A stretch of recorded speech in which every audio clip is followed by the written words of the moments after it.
your competitors today, guys, because it's going to be crazy. We're going to crown one of these guys either a new or returning champ of the day here at the Pro-Am. Hey, it could be one half of the Girthquake. Courage JD, he'll never let me live that one down. So I hope it's not him, kid. You have to be careful. They're on the same side of the stage now, you know? It might just stop. Sure, and as my buddy Shy Wager says, could be a young, right? Totally Shy's could gonna be hate a me. young. Shy's gonna hate me for using that. All right, here we go. So, and then the other half of the Girthquake, there's Tim the Tap Man. So you're gonna land over by Paradise Palms. Paradise Palms, a great spot to land monster. Tons of loot, tons of resources, great rotational opportunities from there as well. Talk about that. It clearly looks like Tim the Tap Man and Dante have a plan here. You don't just choose the backside of the map for no reason. This house specifically, known as the John Wick Mansion, down in the basement. There's a little secret stash, if you will. Now hopping over to the West World is what we like to call it over here on the other side of the map. Oh. A bit of a skirmish here.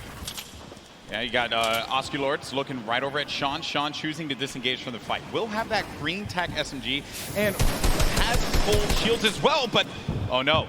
Dead Revel's going to be in a bad spot. Very weakened there by Sean. Sean's going to take some damage as well. This is going to be our first engagement. Sean is going to go in for the fight. And then we switch on over to Dead Revel, who's looking around. And Sean's going to be out of the game. One of the first eliminations. I think that might be the first elim that goes through. The first was Sinnoh, who actually got Fear itself. I wanted to touch on it, unfortunately. But that was the first elim. Fear itself went out? Yes. Oh, man, we really shouldn't have interviewed him. I feel I'm sorry, Justin. Hey, but it's not over, right? You can always get the reboot card. He can come back here. But for now, Lost King Nyx is in a pickle. This is rough. Rough for Nick to be in here.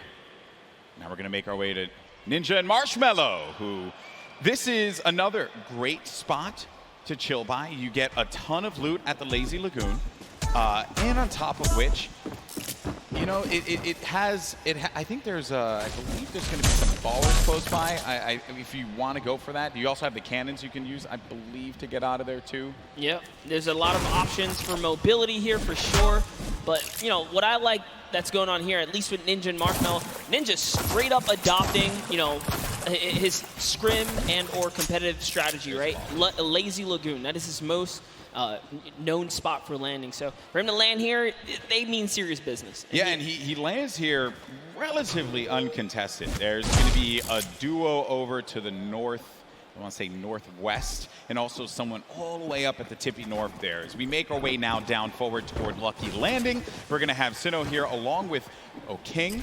We're gonna be seeing a lot of Sinnoh and O'King. Let me tell you guys right now, do not sleep on this duo right here. They are so good. Had the pleasure of casting and seeing them at the South Korean event that we flew out to and covered over there. They are dangerous. Well, you're hyping them up here, but unfortunately they're going to be taking some damage from the Stinks, having to push out of that fight. So when you throw down that Stink grenade, it goes right through the damage. It does not hit the shields. It hits the green health bar. Not what you want to see happen here. Player, though, is going to be tucked away in the corner. And King and Sinnoh, they're the two top players, so they know how to work together here. Try and pin their opponents into a bad spot. Here a few shots as well. More eliminations starting to go through. Nick 30 gets one onto Claire Grant. Aiden as well picks one up. Mackenzie's out of it. And then King and Sinnoh, they're just going to get, King's just going to get out of there. Yeah, just wanted that pressure, but you know what? Figured a team that's working together is definitely a dangerous one. And we touched base with Yoshi a little bit earlier today. Looks like his partner Freddy is down here. He's off. He's on a quad. Can he get away? No, he has to get away. Oh no. He's got fights here. Marksman. Oh, and he just tagged up. He tagged up the quad a few times. Did manage to hit him. If he would have picked up that infantry, could have had that pinpoint accuracy with that weapon. Probably could have provided a little bit more for him there, but it's also going to be a player up above. There goes the infantry rifles I mentioned before. It's such a precise weapon to take advantage of. JT Brown, they're looking around. Gonna have Jeremy Ray Taylor up above in that box there, Monster, and they're gonna be split up a little bit because they want to clean up this player around, see if they can get any of the resources. And they did convert it right there, and a little nifty trick Marksman used there, pulling out his pickaxe to reset his reticule so that his crosshair kind of tightens up just to make sure he can be as accurate as possible. So many nifty tricks, and this is why this is the Pro AM, right? You have the pros, and then you have their celebrity counterparts helping them out, and Marksman is showing that he knows what he's doing. Yeah. Like he's confidently ready to push as well. He might.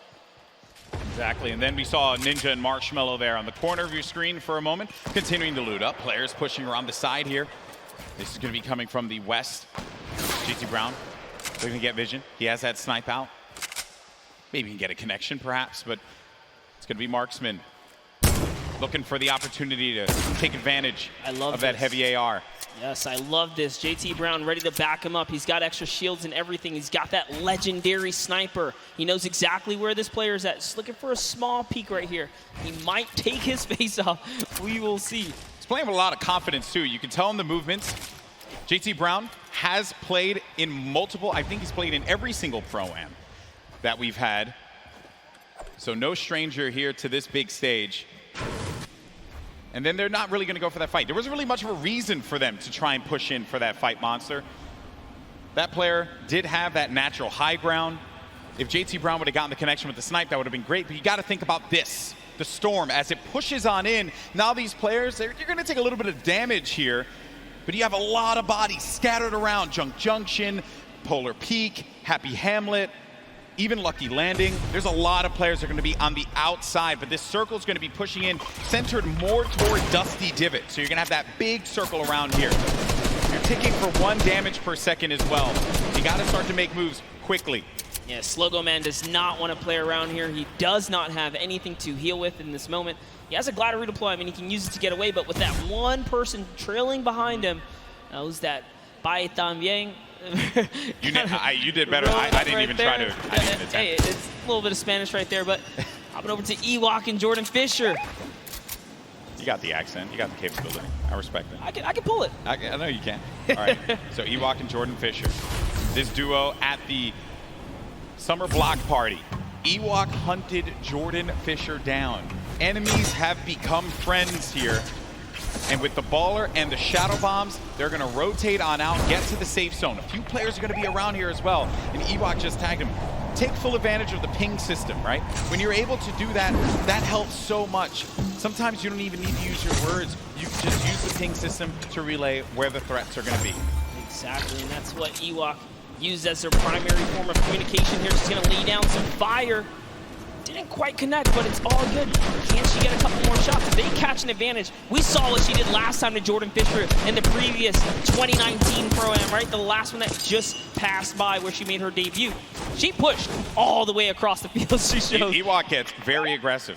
She will get down. Living up to that Ewok name. You know, Ewoks will just go and bite your ankles. So that's what Ewok did in that last Pro-Am. But now we're going over to Neo Tilted. One shot girl Chandler Riggs. You're going to see Kyle K and Kyle Kaplan up above. And there's K. Crowd popped for him when he had come out. Kyle Kaplan as well. I like how Kaplan's got his marshmallow fit on as well. Not trying to throw us off at all.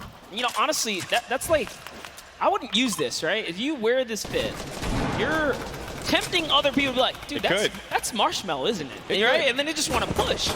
You're not wrong there, buddy. I'd love to catch a highlight, right? Yeah, it's like, dude, I'll push him right now. Exactly. Right? You're not wrong there. I mean, that certainly can be a thing that players see and they're like, wait a minute, maybe? But if a lot of people who have studied Ninja's gameplay know that he is going to go over to that Lazy Lagoon area. But we make our way now to the lava areas near Pressure Plant. This is where Marshmello and Ninja are, and there hasn't been a lot of activity right now, right? It's been a little bit of a slower game, but that's what I like to see, right? You and I, we've been casting endgame after endgame after endgame in the Fortnite World Cup online qualifier, so it's nice to see some strategy, some rotations go into place here, and players really being methodical where they're going to push at what point in time. And Ninja, he's getting ambitious with these shots, managing to connect that infantry rifle, the purple infantry rifle, so good. Yeah, Ninja actually one of the advocates for playing with weapons that are not necessarily popular or cool at the moment, tends to play with things that are different. So before the infantry kind of, rose in popularity after the changes, he was already running it, deeming it one of his favorite weapons to kind of play with. He's always been like that in any game that he plays. I remember many times casting him, whether it be Halo or any other title. He always goes for the road less traveled and does a lot of damage there with that infantry rifle.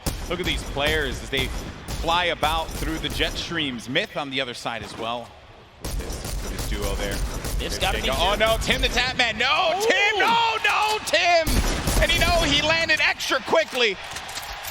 He got picked off from the sky. I don't want to say it, but he was literally swatted like a fly right there. Oh, that was just too easy. Taken right out. Tim the Tatman goes down. There's no friendships here in the Pro-Am, people. Ninja makes Tim the Tatman pay. It was a wide target, and he's going to hit those. All right, so there he has his ball. He's going to get a bunch of extra goodies. And oh no, Ninja's ball actually flew off into the steam vent, and it's gone. Yeah, I think he ended up going with it. Hopefully he did. Yeah, so he ends up getting the ball right on back. Just looking around. So he doesn't know, obviously, that there's going to be a duo right next to him. A lot of players are starting to convene here by pressure plant. This is where the circle's going to start to collide. And then keep in mind, this lava. When you get to those final circles and you have to go over that lava, it can be your worst enemy or even your best friend, because you can traverse the lava very quickly, but sometimes it can throw you off. And for more unexperienced players, or inexperienced players, apologies, that could certainly throw them for a loop. Yeah, it can definitely end up also just like splitting up a team, right? And then causing some chaos that way. But man, the fact that Ninja's able to just openly hold this area right outside the mega ball. Wrecking people with this. Yeah, look, there's another player right out the sky right there. David Williams goes down. Time to go collect. Time to go collect. Go get that expensive NYC rent right there, Ninja. Go pick it up, because he's collected right here. Oh man, he has been just swatting these players out of the sky. Tfue's going to be in a fight right now, though.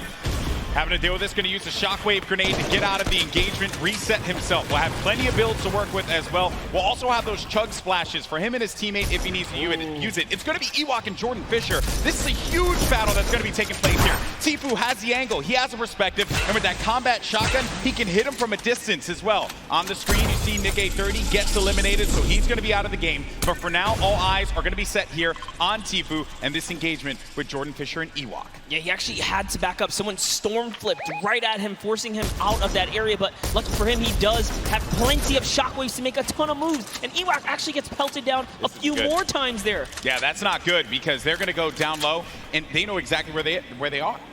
So they just can wait this one out.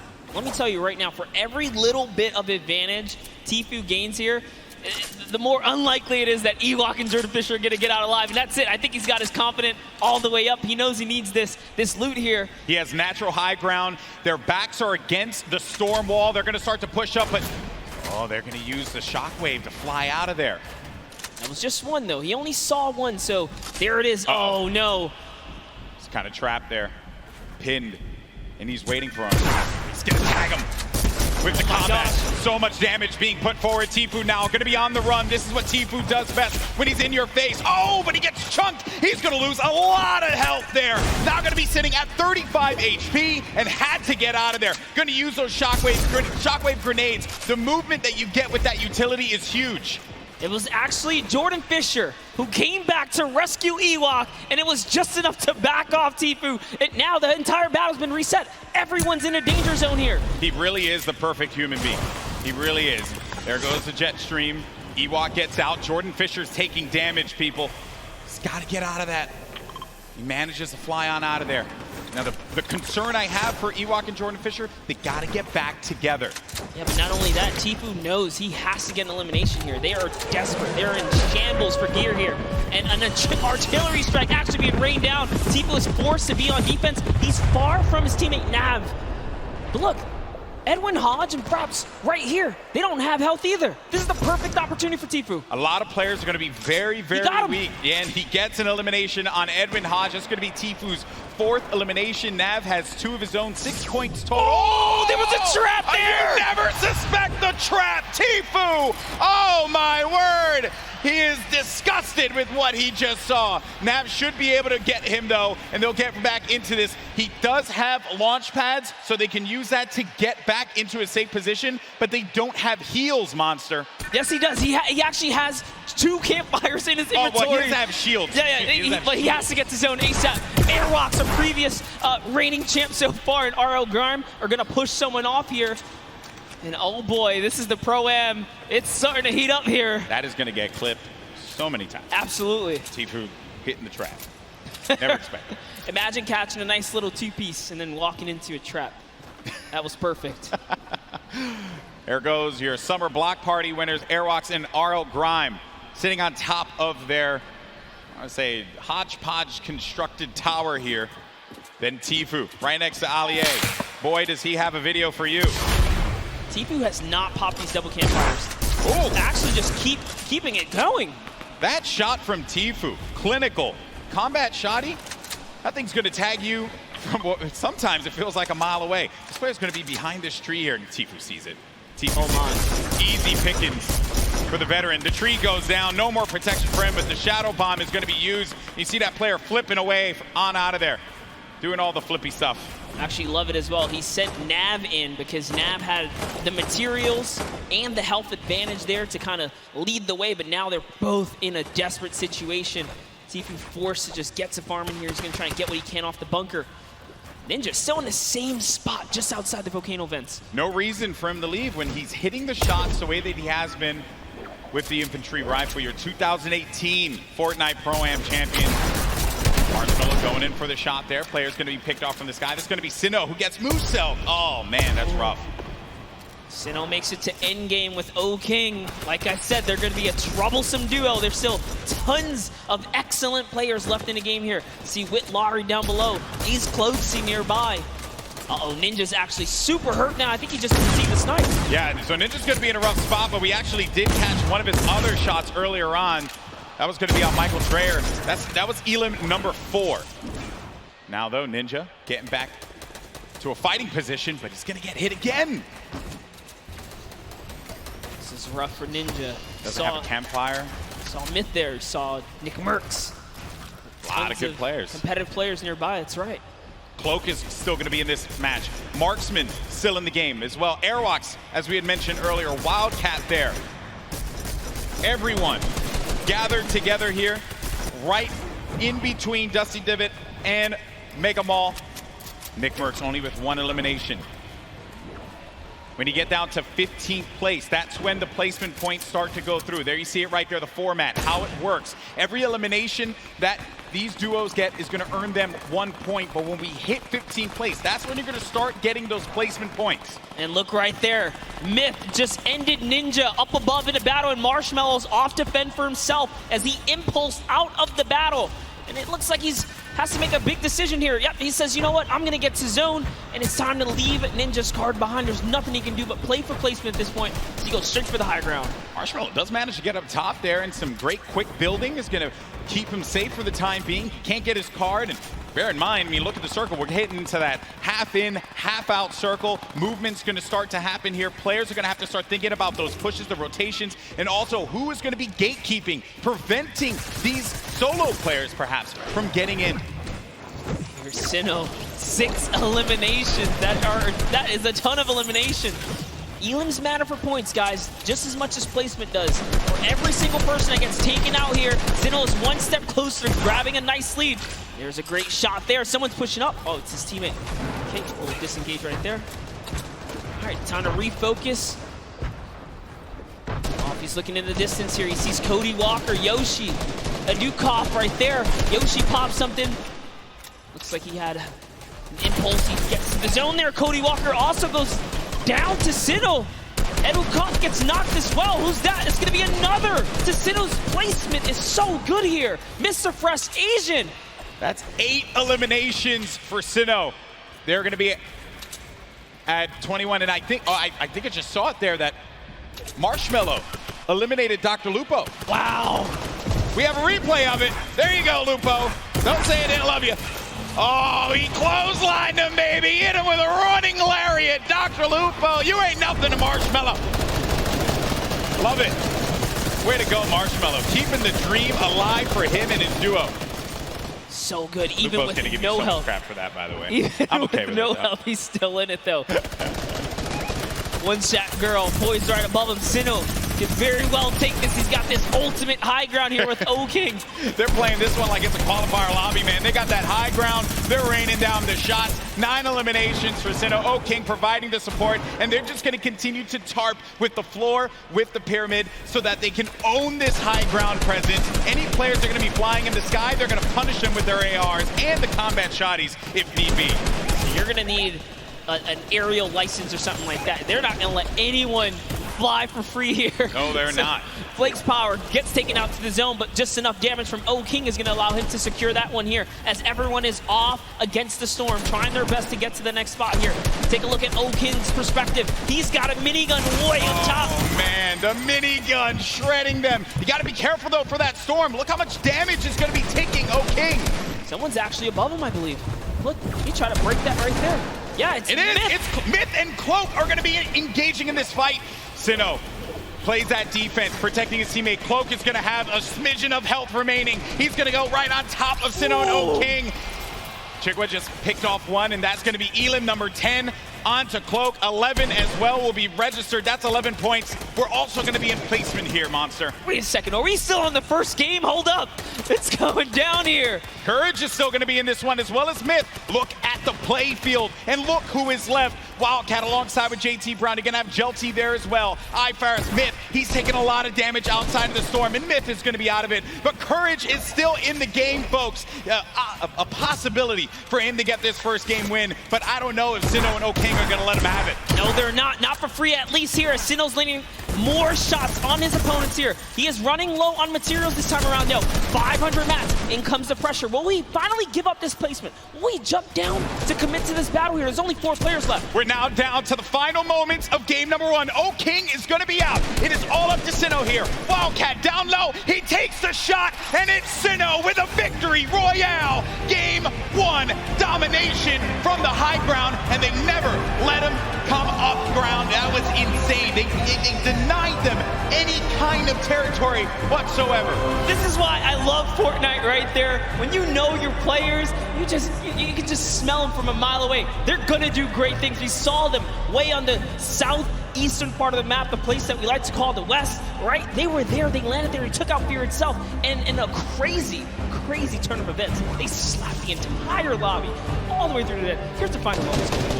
You know, I've had the pleasure of commentating a lot of esports in my career, and I always say, watch out for the South Korean players because they're so good. And Sinnoh showing us why here in New York City, the first win. What a game that was. It was a little slow. I have to say. Then it ramped up like a good book. That's the best part about getting full game lobbies. This is what we tune in for, right? You get the entire story. You get to paint the entire picture. And just like that, like the fact that we know where he started, he took out Fear itself. Like, we were just talking to Fear itself. We know he's a respected competitive player. He has that land cool, right? Exactly. It still wasn't enough. Exactly. And this is going to put Sinnoh on everyone's radar as well. But that was a pretty tough end game there. A lot of great players still left in it. It just wasn't enough. When you have that high ground, that's it. And I made the joke, they were playing it like it was a World Cup qualifier. And yeah, I mean, you get that high ground, you deny them any kind of presence to be able to build up to the top. It was very close. That Myth and Cloak could have pushed Sinnoh off. And had they done that, I think we'd be looking at a different winner in game 1. But credit to Sinnoh for keeping his cool, as well as O-King for supporting him in that one. Yeah, Cloaksy might have had the high ground, but if I'm not mistaken, Myth just hit him with a really good shot. Put his back against the wall. He had no help. Sinnoh comes out with that side peek, and it was all his, and easy raining from there. Yeah, some good moments in that game for sure, and we thank you all so much for joining us here. That was just game 1 of the Fortnite Pro-Am here at the Fortnite World Cup Finals, our 3rd Pro-Am ever. We've had some great games throughout the day. The Creator Showdown was a blast to watch. Some really, different experiences for a lot of our viewers. I mean, hey, we watched $1 million jump, literally. $1 million jump. That was insane. I know. I realized I made some poor decisions career-wise when I was not in there for the $1 million jump. That was awesome. And then we just saw one of South Korea's best players in Fortnite, Sinnoh, just take game 1 in dominating fashion. And now I have been informed that we do have our winners down on the floor with Pookie for an interview. Pookie, over to you. Thank you so much, Golden Boy. I am here down on the floor with our winners. I want to congratulate both of you first off and foremost. We have Sinnoh here, who we've seen play so many times in the past. He was actually part of the World Cup qualifiers. He did not qualify, but it has been quite a journey for him. How does it feel to be playing on this stage regardless? 우선 여기 한번 첫 라운드를 우승하시게 된 거에 대해서 많이 축하드리고요. 신우 선수 같은 경우는 퀄리파이어에 아쉽게 진출하시지 못하셨는데 여기까지 오시게 되셔서 이 무대에 서게 된 그런 소감이 어떻게 되시나요? 일단은 소감 일단 제가 여기 있는 거가 믿기지가 않고요. 게다가 첫 라운드까지 우승을 하니까 지금 진짜 기분이 정말 좋네요. I actually can't believe that I won this first round, and it feels awesome to be on this stage. Well, I can believe it. You guys were playing clinically with the high ground, the tarping. Unbelievable gameplay. Congratulations. Down on the end, you've done charity events before, so you've done this before as well, but is this your first time playing Fortnite in front of all of these people? 우선 일단 하이그라운드에서 잘 이렇게 플레이 하셨던 것 같고 이렇게 체리티 자선 기부 행사에서 저번에 플레이 하셨던 것 같은데 이 많은 사람들 앞에서 플레이 하셨던 게 어떠셨어요?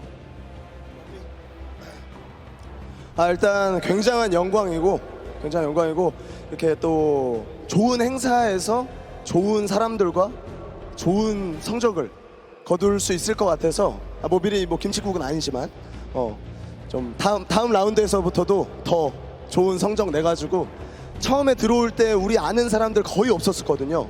한 명도 없었어요. 요 대회 끝날 때 저희를 모르는 사람이 한 명도 없게끔 만들도록 하겠습니다. 마지막 말만 하면 될 거예요. 너무 영광이고. It was such an honor to be participating in this tournament, and there are a lot of good players and good purpose of this charity tournament. And after this is done, before the tournament began, nobody actually know us, the duo. But after this tournament, I hope that everyone here knows who we are. Perfect. Thank you guys so much. Congratulations again to both of you. I hope to see you win a few more games. But what we're going to do now is we're going to throw it over to Sundown, who's going to break down some of the gameplay. Sundown? Thank you so much, Pookie. I'm standing by here with Nick Merckx and Mario now. First, I got to say, Mario, what is it like competing on this stage, playing Fortnite, compared to playing in the NBA and competing against some of the best athletes in the world? I mean, these players are here the best of the best, you know, and in NBA, of course, it's like the best of the best players in the world. So it's kind of same in that way, but I mean, just enjoying here in front of our fans over here. I was in New York actually last year, so, you know, I'm kind of home, so. Awesome, man. Thank you. Now, Nick, I'm going to ask you about some of the gameplay we just saw in that last match. You're actually able to catch a really nice double elimination onto some key targets and then get a good rotation out. So let's roll the clip and we'll kind of take a look. What was going through your mind when you were able to catch those? Because you played a little bit slower over the course of the game and then you were able to set yourself up with the angle. So what was going on? Just trying to get on the strong end of the circle, using the impulse grenades. We both use them at the same time to get on the strong end. So what we did was we bounced across, we got lucky with the circle, and we looked for the players that are rotating late. And we got lucky, man. We had a couple players rotating way too late, and we just tagged them up. They were easy kills, you know? Very well done there. And also, I just want to give you a shout out. The grow up from you, we go way back, competed in the Gears of War stage. He actually was the one who knocked me out at my very first tournament ever. So being on this stage, Nick, what's it like, man? What's that journey been like for you? Been here for a minute, man. I mean, it's really cool to see a lot of our same friends working for Epic and setting all of this up and being a part of this and being in the industry. I kind of feel like a grandpa, you know? We've been in it for a minute, and it's a good feeling. Yes, it's a good feeling. Good luck in the rest of your matches. Now, come on, get in here. Give a hug. Give a hug, man, Mario. Thank you so much, man. Absolutely amazing from these guys. As I said, good luck in the rest of the matches. We're going to throw it back on over to the desk with Monster and Golden Boy. Thank you so much, Sundown. That's right. You know, a lot of folks here go way, way back, and that's always a fun time when everyone's able to get together, hang out, reminisce on the good times. But we're here and now, and right now, it is currently Sinnoh and O'King's time because they won game number one. Let's take a look at the standings when we get a moment to see where we are currently, because as we know, that victory from the South Korean duo, hey, let's not forget, Sinnoh, this is a guy that nearly qualified for the World Cup a few times now. a lot of talent. And I'm just glad that people, they said it right, that we want people to know who we are. And I just want people to know who these players are because they're so good. They're so talented. Yeah, without a doubt, when you guys obviously get this translated, no, the competitive community absolutely know who these players are right here. For and sure. you guys deserve every ounce of respect, especially from the public. But we have some standings. Let's That's see. right. Let's see where these players are, Golden Boy. That's right. Let's take a look at the standings. Where we are right now. Who is going to be behind in this one, right? So it's going to be, it's going to be Airwalks and RL Grimes. So No surprise. picked up 7 eliminations out of that game. All right. Courage, Sean O'Malley in 5th place. You got, let's not forget about Garber Reaver and Gelty in 4th, and Robles and Chigua in 3rd. Tfue and Nav in 8th place. I'm jumping around here, just looking at some of the players that we've talked about. Maybe some have had unfortunate circumstances become them, like Tfue. Got hit with the trap. I mean, we saw Ellie earlier today, right? He just pointed at the camera, walked off, representing for JP, Japan, right? That was a good interview. Good to see him in the top 10 right here. But as we move on to the second page, and just take a look here, all of your favorite content creators, couple of elims on the board. It's not bad at all. No, not at all. It's only game 1. You have plenty more to go here. Ninja and Marshmallow in 14th place. We covered them quite a bit in that last game because they stayed put at pressure plant and did not really need a reason to ever rotate around. Because of that, Ninja was able to punish a few players flying in the sky, kind of like when he caught Tim the Tap Man midair. Yep.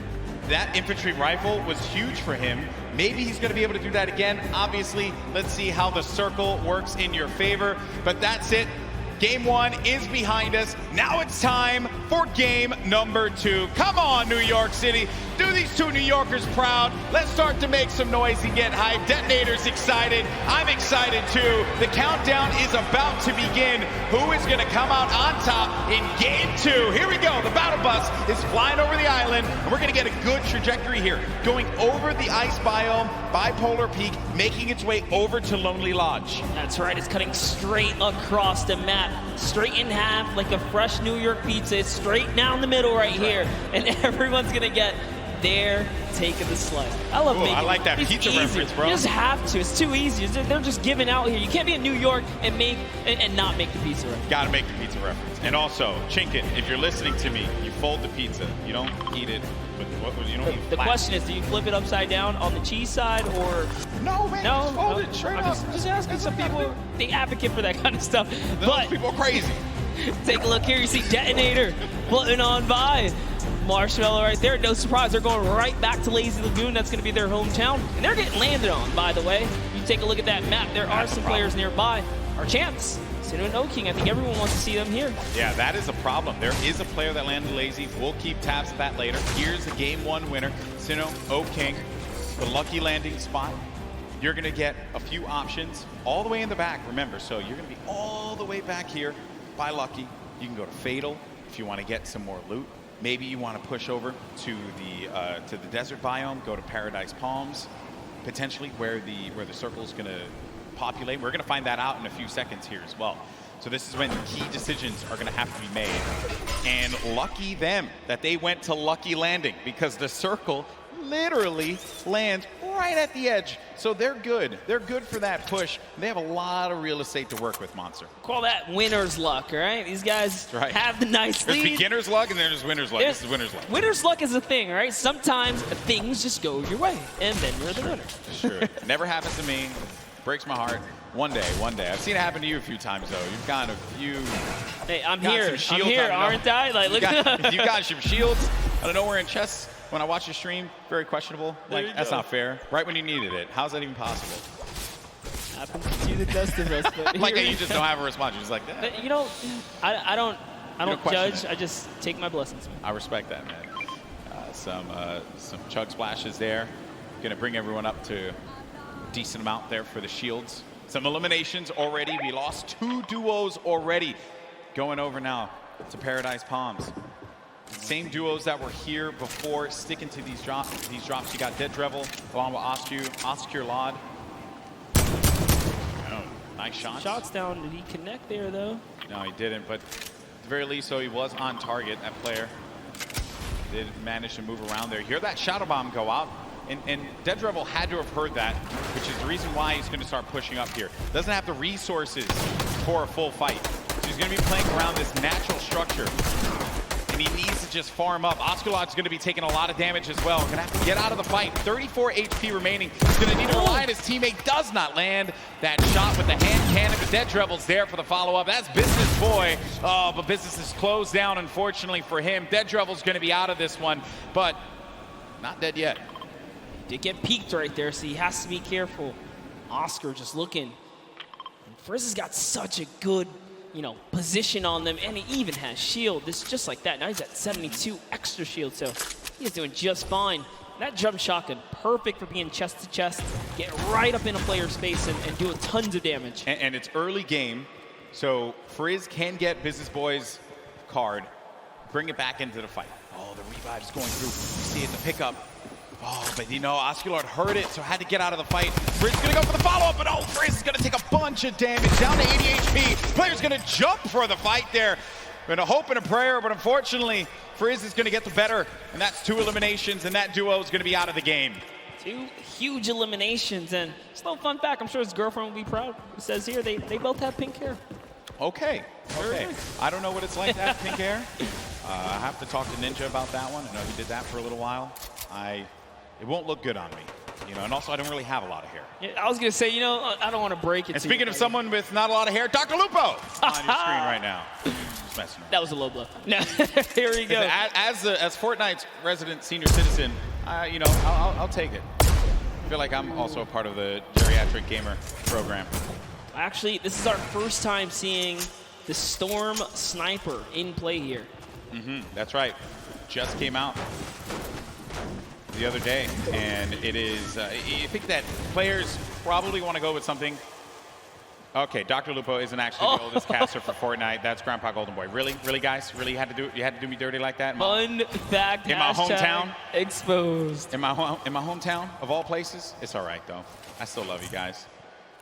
It hurts a little bit, just stings. Stings the nostrils, just a little bit. Dr. Lupo. I'll band-aid it. Yeah, thanks, bud. He's going for the birthday cakes as well. Another thing that had actually just come out, celebrate Fortnite's 2-year birthday. We've been playing this game for a little while. Use that hashtag Fortnite World Cup. Share with us how you're going to be enjoying the event, whose stream you're going to be looking at when you go to Fortnite.com/watch. We want to hear from you. Make sure you're talking about it. Also, you're going to get that fancy little picture on the side when you use that hashtag Fortnite World Cup. Just Fortnite World Cup. There's Sigla, along with Dr. Lupo. They're just going to loot around Salty Springs. A lot to get around here. What are your thoughts on Salty, Monster? Oh, I love Salty. It's one of my favorite places to land, mainly because that back house, man. It's nothing more rewarding than landing on the ledge, getting a weapon through the window seal, and just picking up an easy elimination on someone who goes for the chest on the roof or something like that. Salty's like the bane of my existence when I rotate out of Fatal. I never want to cross Salty, because you always have a player that's going to be so stacked with so much to work with. Things have certainly slowed down here. Making our way now to Fatal Fields. Speaking of, wow. There's Sinnoh with King in the. This is awesome. The strats. This is like a Flossin level play here. I'm loving it. Oh, he hears someone nearby, Golden Boy. Don't stay down. Stay down. Uh-oh. Stay down. This is not the duo. You want to move next? No, This is not the duo. You want to do that too? Okay, so they're going to try and get around there, right above them. Oh, no. But Moyer is going to be taking so much damage, down to 80 HP. He's still going for it. He's going all the way. He wants the top here. He takes high ground. It's actually his. Oh, but the Bush manages to repel the damage. It takes one shot clean and nothing else. That was one. Can he hit the other right there? He's going to have that green tack. Oh, no. And it's going to be the duo that won game 1. Oh, King and Sinnoh. That eliminate another duo. I mentioned it. They go lucky. They get all the loot, win the fights out of there, make their way to Fatal. Plenty more loot to grab. And naturally, they're just going to cut straight north to the zone. And we saw how many eliminations they had last time. They want to fight. If you're a competitor here today, you have to be careful being near Lucky Landing. They somewhat claim that spot, but here we have Faris. Brandon Rogers, down comes the shots here. Let's see how it's going to go down here. They're at the easternmost part of the map. We have Jacob and Faris kind of moving back and forth, listening for cues. I think he hears him nearby, yet he's looking for Jacob now. Oh, man. Jacob's by himself. Yeah, that's the problem. Jacob's going to be alone inside of the natural cover. There you see the circle favoring Sinnoh and O-King. We could see back-to-back winner here, Monster, with the way that that circle lands. It's right over Salty and Fatal Field, so that favors Dr. Lupo and Sinnoh. Oh no, but Graham Rogers goes in for the fight. Faris has got to pick up his teammate here. He's got to have his back. Jacob gets it. Boogie Bomb goes out, but doesn't connect. Probably trying to overtake that wall there. Jacob, wisely enough, is going to get out of that fight. That player's going to be down. The Stinks forcing anyone that will hang around. Needs to confirm that elimination. There you go. That's going to be a ton of loot for Jacob to get, but Faris is looking at him right above him on top of the rooftop. He wasn't ready in time there to put the shots on him, so unfortunately he did miss. He goes for that side combat shot and breaks the wall right there. Oh man, this is not looking good here for Jacob. Faris gets his teammate's card. Does he have to get out of the fight? Oh, Jacob taking a fight to Faris. You like to see that one. Go for the fight, but look at the storm. It's starting to push in. Some decisions need to be made here. This fight is going to happen right by that storm. Popping that early med kit, he knows. He's got a few seconds to work with. Well, he's actually lucky. The zone isn't quite pressuring yet, so he figures, hey, you know what? I'm going to use this opportunity to heal right back up, and now the advantage is all his again. Slight lead here. He's looking for a fight right in front of him. Oh, man. You just don't expect that. You're hearing all this movement around you. You don't know where the attack is going to come through. And they're just dodging and dipping around one another. Such an intense battle, and Faris still has minis left. That might have been his last heal there. Oh, the Jacob quad. decides, you know what? It's time to back up. Take the trusty quad, get out of there. Long. Yeah, no reason for you to push that fight. You have your teammate's card. Then we go on forward, and you got Slogoman, who just got beamed. Beamed. Marshmallow with the snipe? Marshmallow. Okay. I respect that. Marshmallow's been surprising me. Are we sure? Are we sure that that's Marshmallow underneath the mask? I'm just messing around. I'm just messing around. I was gonna say, he puts in a ton of work in this game. Look at this shot here for Marshmallow. Boom! Nailed him. Marshmallow, man. What a beast. Marshmallow here to make the highlights, all right? Don't sleep on it. They're going for a two-time championship. I get it. Absolutely. When we saw them, they were in 14th place, mainly because you didn't quite get enough placement points. The eliminations were there. They were right in 14th, so with the way they're racking up more elims, that's going to be, again, just securing a more comfortable lead. If you can get in that cadence of just getting points consistently, you'll find yourself in the late game. Mr. Fresh Asian, we saw in the feed, he actually took out Cody Walker as well. 3 eliminations for Mr. Fresh Asian. He's got that golden combat shoddy. Such a powerful weapon. You hear the movement around here. Some nades as well. He doesn't own any of this. This is a scary box to be in when you don't own anything. It's One Shot Girl and Chandler Riggs, who's just nearby. Another great Slayer, duo. and the Slayer 360, I believe, is in a bush. Not too far either. That's the Golden Boy strat right there. Hide in the bush. Don't do anything for the entire game. Trust me, it works like 60% of the time. It works every time. Every time, 60% of the time. You know the math, guys. Don't count it. You don't have to question me.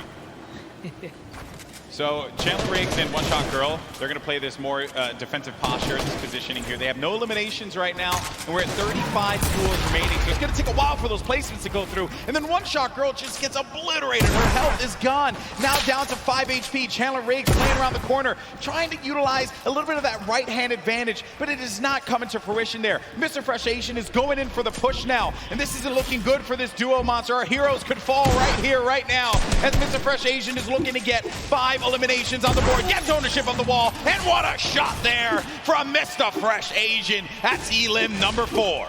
That was so filthy. Took the wall just like that, an instant edit, no mistakes made. The Slayer 360, he's finally given up his bush. He's actually now exposed himself. Sometimes you gotta abandon the bush. It's okay.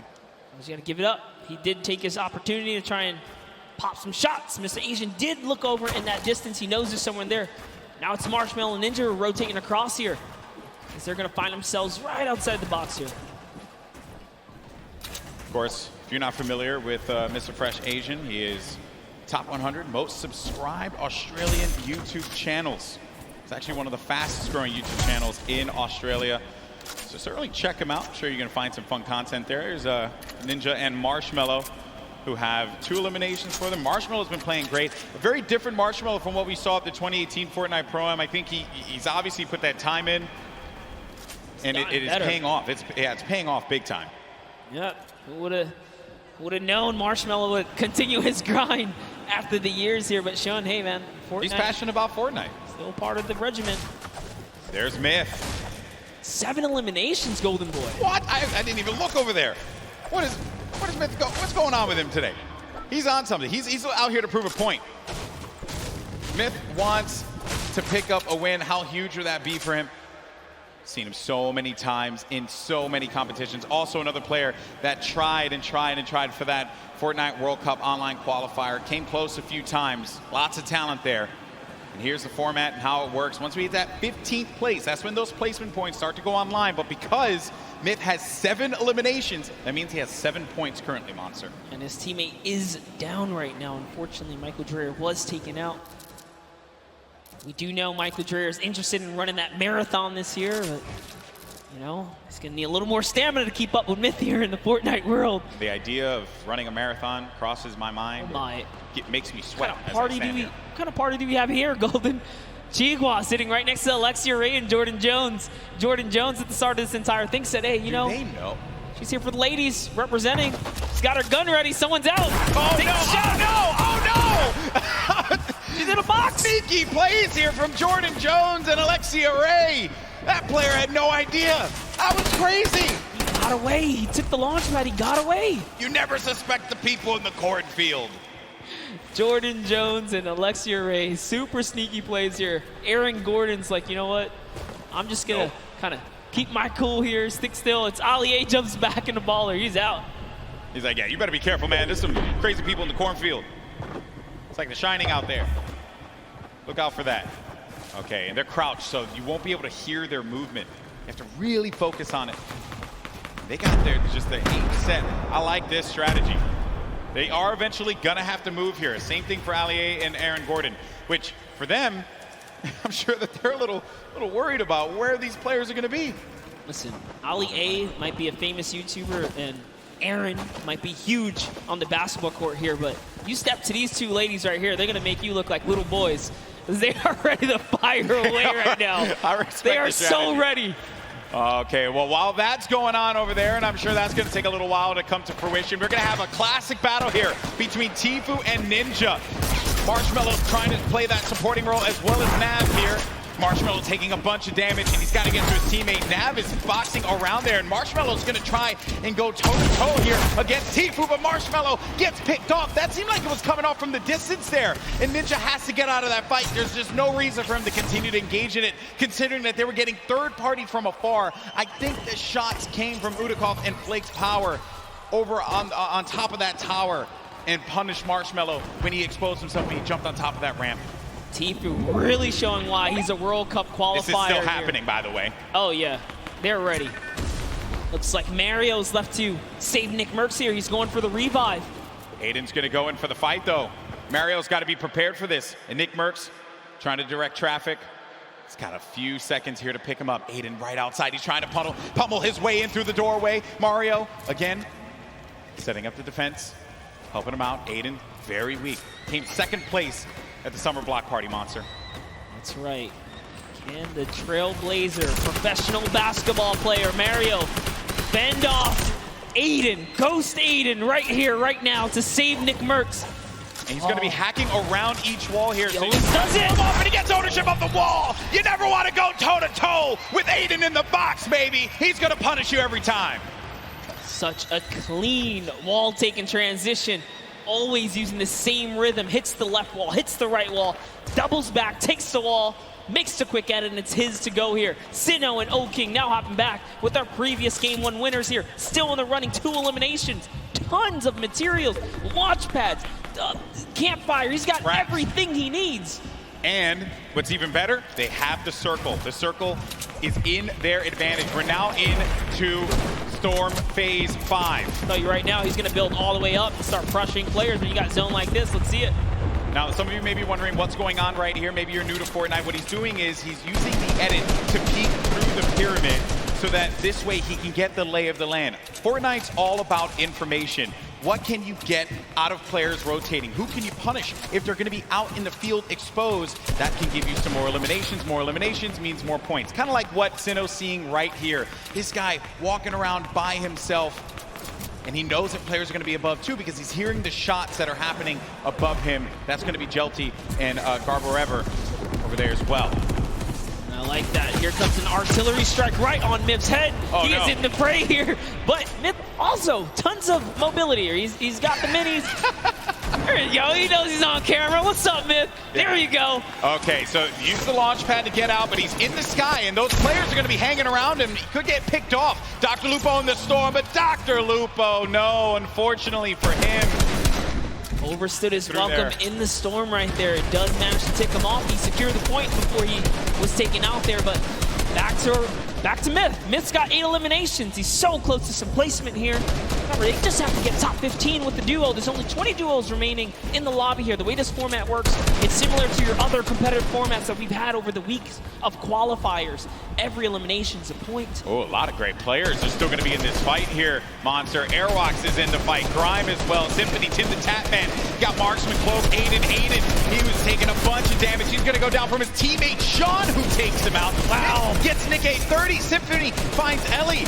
And here's Sinnoh, game 1 winner, still living his best life. Picking the fights that he needs to take. King gets an elimination as well. That's going to be 3 points for this duo. And he's letting these guys above him deal with him. Ninja having to take so many shots and play defense. He's running out of materials quickly. When those shots are coming through, you'll be shocked how quickly you're going to lose out on the wood, the metal, the brick. Yeah, it really was a nightmare scenario for a second there. Forced to drop the campfire prematurely and go into the surf juice here, but they didn't forget about him. As soon as he picks, he gets lasered down, and all of his health is now gone. And Tfue, perched up right here, is going to catch Sinnoh straight out the sky. That is huge, Monster. He gets Sinnoh, the game 1 winner. That was the pacemaker for the game 2, and now it could be Tfue playing that strategy that we saw in the Fortnite World Cup online qualifiers, going for the high ground. He's going to be by himself, though. 5 eliminations. Player right in front of him. Waits it out. He's just looking for it here, Golden. Trying to see if he can find the shot, find the angle. This is what Tfue's known for, playing for those early high ground position. Holds here, and he's not afraid to go for it. There it is, chucks his way all the way across, takes the shots. Wow, this guy as well. And look, he's just gonna 90 on up. Great shots, has shockwave grenades, also has shadow bombs to utilize to his advantage if need be. Ninja's still going to be in the fight, as well as Cloak. The high ground's been eliminated, but that player does manage to get above him. That's going to be Sean. That was Sean who goes all the way up to the top. Tfue's going to be playing in the mid-ground. Symphony right next to him. Jacob still in the fray as well. Saw him in that crazy battle earlier on. He's still in the action. And look at what's going on. That circle's going to be moving toward that mountain, which means players have to start making their way up. You are seeing a truly competitive battle right here between Tfue and Sean, who is trying his hardest to take him off the high ground. But Tfue is now landing on Airwalks, another World Cup qualifier, and he is going for this high ground, truly machoing up with the impulses. He wants it. He's going all the way. Look, he just built it back up. That's Tfue's high ground, and no one else is going to take it unless it gets shot down. But he does stabilize there. Airwalks is looking to punish Tfue, and he does get above him there. There you see, right at the top. And then Myth is going to snake on out and just get to that side of the circle. Tfue taking damage. He has to be careful. He's in that shadow bomb state, so he can't build, but he needs to be quick with it, and he does manage to stabilize for it in the time being. Ninja's going to be in a world of hurt as well. Look at his HP. Will Tfue make the quick peek right here? He sees someone in the wall next to him. Myth actually forgot to edit, and now he's in the storm down to the bottom right. That might be the end for him. Fatal error. Oh no, Myth, not like this. He tries to get out. He does manage to stay alive. Oh no, Myth is going to get picked off by Airwalks. Sean, Airwalks is weak as well. Jacob now has a high ground. Cloak and Tfue. Tfue said Cloak was a player he was worried about, and it could very well be the case here. He's looking around. Airwalks dealing with a lot. As Cloak, he's going to lose all his shields. We're going to have a proper 1v1v1 here. A 4-way battle as Tfue fights on out. Airwalks is going to be out of here. That's going to be Jacob who gets the better of him. Look at Tfue just trying to hold this one off. It's now down here to the final 3 players. Here we're going to see a quick Tfue versus Cloaksy moment or what? And Jacob's up in the high ground. You know he's not going to give him any freebies here. They have to go up the mountain. Jacob is going to be the problem here, not Cloak. Here's Jacob looking for him to push around. He does manage to tag him. He gets a sizable amount of damage, but he loses the high ground in turn. loses the high ground. Jacob, look! Oh! The side shot of Cloaksy What as a the play. storm wraps up Tfue. Oh, I lost my voice there. I lost my voice there, people. I'm too old for this. What a battle that was. Jacob with the win against two of Fortnite's premier players in Cloak and Tfue. Crazy battle. Ninja slides off the mountain, falls to the zone. Airwalks goes down to Tfue's aggressive push. Wow. And in the final moments, it turns out it's Cloak versus Jacob. And here's the last moments, fatally leaving the back door open. And that's why Cloaksy goes down. And Tfue ended up falling because of the storm. He couldn't get up the hill quickly enough. I'd mentioned before, that was the concern. When that storm started moving, the players that were down low, those are going to be the ones that suffered the most. I'm just shocked that Airwalks got picked off the way that he did. And Jacob, what a win for him. Huge victory. And again, against two fantastic By the way, players. 2 shotgun bullets left in the final moments right there. Wow. Just 2. That was crazy. You know, okay, I think we had a good time with that one. New York City, what do you think about that last game? Because that was a pretty sick one. I think you can all agree with me on this one. Great matchup, through and through, Monster. What a start. I thought we were going to see 1v1 Tfue and Cloak, and I was going to lose my mind. I may have jumped off this stage. I don't even know what I was going to do with myself. We were that close to that moment, but hey, let's not take it away from Jacob. No, we're not at all. Jacob really played it so well there. Airwalks is doing also just a great job of just chopping him down, chopping down Tfue, really being a pester. That could have been Tfue's game easily, but just pushed the wrong ones. Even Sean was giving a hard run. The tone of the lobby changed as well when Sinnoh got eliminated. Yes. Right? Once people saw that pop up in the elimination feed, they knew that there was going to be an opportunity, because you get a player like that out of the fight and there's going to be free reign. There's going to be movement to be had. But it was really the real winner of that match was the hill. Was the hill. Because once that hill started moving and the storm started creeping forward, you knew that so many players are looking up and they're like, ah, crap. I gotta have to deal with that As thing. Sundown likes to say, good old man Mountain claims another. Always gets his target. end. Always gets his target. That was a good one, folks.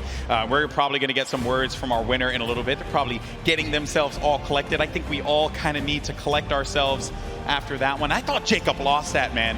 Because when he lost the high ground, I'm shocked that the wall didn't get placed in front. But I think he probably felt like he had that angle and he wasn't going to get clipped. Yeah, Cloaksy really thought that he had the leverage, being that he just came over the mountain. He knew Cloaksy could not build in those, or Jacob, excuse me, couldn't build in those final moments. He had 0 builds. When you see that kind of, you read the player and they're not doing any builds like that, you're like, oh, I'm good. I came up a couple layers, I should be okay. Yeah. But he was at the top of the ramp. It didn't really matter where he was. He was going to get shot regardless, being that he didn't protect himself fully. Yeah, you have to give yourself that wall there so that you don't get punished by those combat shotguns, which we mentioned so many times. That thing has a ton of range. Yes. He was playing that one from that, like close to mid-range, and it will hit you like a hammer for a lot of damage. Before you know it, you're out of the game, you're back in the lobby, you're going back to catering, So what a great matchup that was. Great moments through and through. Also, I believe it was Jacob that had that fight at the John Wick house. Yes. Against Ferris. Yeah, it was a long, exaggerated battle. Storyline right there, people. Close. Yeah, he was nearly taken out at the start of the game. What a comeback story for him right here. Yeah. All the way from the furthest you can go east on the map here, one of the furthest points. From there to take it all the way to the end game and find himself in the victory royale. That's a great game. That's his highlight moment. That's what you travel to New York City for right there. That's for sure. It all could have fell to pieces at that moment in time over by Paradise Palms, by the John Wick house, and then managing to keep his cool at the crazy moments there. Great plays. And I think that everyone thoroughly entertained with that. We have 2 more games, though. They're going to be coming up. Games 3 and 4. We're going to determine who the winner is. And I think we're waiting right now to get some words from our winner. Also, we'll get the updated standings to see where we are currently. And I have been informed that we do have an interview, but it's not just with Jacob. It's actually going to be with Jacob and the 2 people that he took out, Tfue and Cloak. Pooks, talk to me. Jacob. Thank you so much, GB. I am down here on the floor. I have a bunch of people around here. Who do we have? We have Tfue, we have Cloxy, and Jacob. Our final three in the last game. Oh my goodness. Tfue, walk me through those final moments. Do you mind?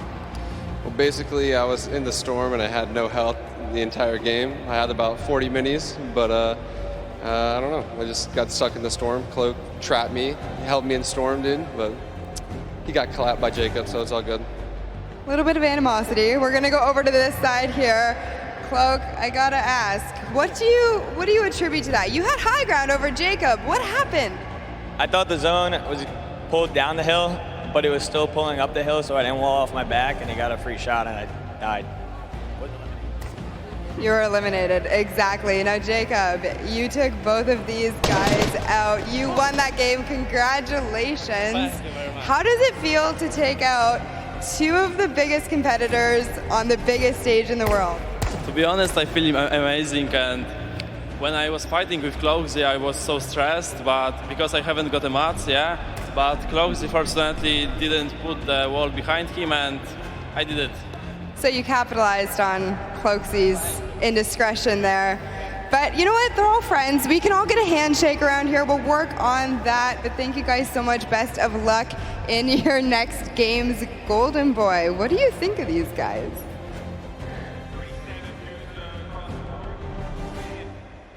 I think that the important thing to note here was that you're in those moments where you have to pay attention to where that circle is going to be going, and you just don't know at that exact moment. You're just got out of a crazy fight. You managed to get high ground.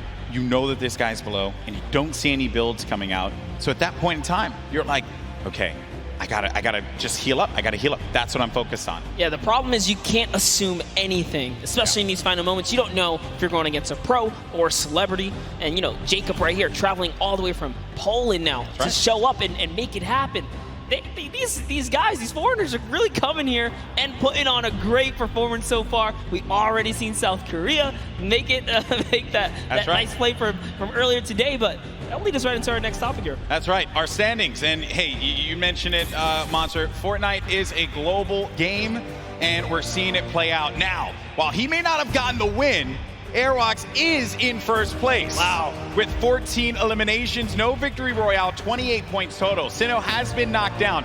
Jacob and Claire Grant have climbed their way up to third. Myth now is going to be in fourth place with his teammate Michael Dreher. And then Tfue Ninja also was in 14th place, managed to have that. Now going to be in 7th with Marshmello. Courage still going to be in the running here. 2 more games remaining. Lots of points. And looking at the breakdown, it's not that crazy to have a big game and be able to come back into this one, Monster. No, absolutely not. You can just tell from the points here that a lot of this is placement-based. Placement, yes, the teams that are catching heavy eliminations are doing fantastic so far. Just taking a look here, a lot of players are in the running. Look at Nick A30 and Max Carver.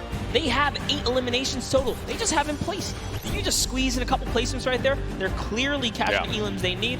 That's all they need. Exactly.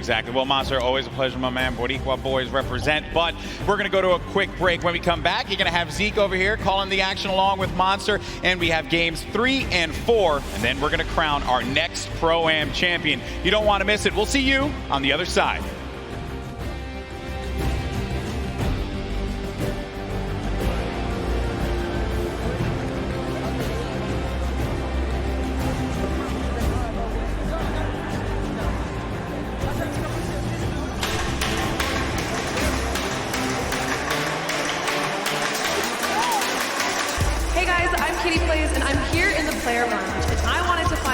What duo is going to be targeted the most today? I think it's going to be Ninja, Marshmello, and Tfue and Nav, but let's find out for ourselves. Which duo are you going to be targeting on the field today? Jordan Fisher likes to smack talk. Jordan, I'm coming for you. Last time Tfue took me down, so I think I'm going to try and take revenge on him. Well, I was practicing with One Shot Girl and Nick A30 and Chandler Riggs, and I know that they're going shifty, so you might catch me there. Targeting every opponent in the game today. Any chance I get to take a shot and run, that's the name of the game for me. Take the shot and run.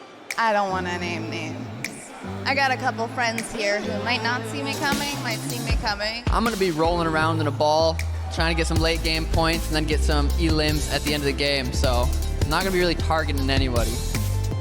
All the 9-9 opponents will be eliminated by me, by the power of the heavy metal drum detonator.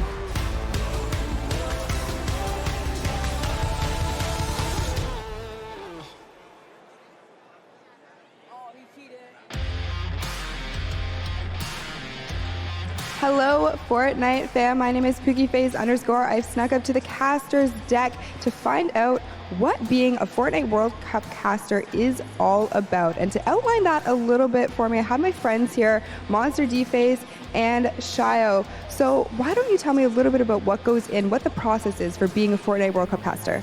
Well, it all begins with preparation. When it comes down to handling what is the Fortnite World Cup, you have to prepare. We're talking solo and duo competition here. Not only that, we are slammed with a pro-am. So you have to cover bios. That's what me and Shio do. We sit down even today. We go back and forth. We're talking hours of preparation on players. And Shio, what are you doing specifically to help the casters and what are you bringing to this broadcast right now? So Monster talked about preparation. For me, it's all about the back and forth. If the caster needs any type of knowledge on a situation going on in the game, I've got that. We have 3 screens down here. One has the main game on it. The other 2 just have information and a broadcast alert section. If they have a question, they ask me. I've done all the prep with Monster for weeks, days of cramming as well, and we just get to it. Questions back and forth, relay the information, and yeah, just behind the scenes work. So you're essentially the Fortnite encyclopedia then, and you are just relaying the information. I hope that gives you a little bit more insight into how our casters prepare and bring the World Cup action to you.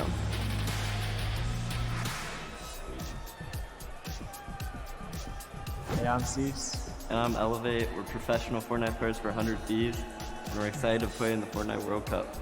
The most fun part of the journey is, for me, just growing as a human and as a person, like having a good time messing around. The best thing about being here for the World Cup is the experience for me. Like leading up to it, all the experience that I've gained, I can't have thought of something better to have been doing. Like, this has been the greatest opportunity for me. If you're trying to get better at Fortnite, just play non-stop. Find someone that you can stick with. I know everything about this guy, he knows everything about me, so I think that's what's going to carry us in the World Cup. If you're trying to get better just at this game, a lot of things are just like, no, you're not the best player out there, and no, you're not perfect at any one thing. The game's always adapting, it's still really new. Just knowing that there's always someone better than you and that you can always be better is very important. I think for duos, we're most definitely worried about Arkham and Falconer.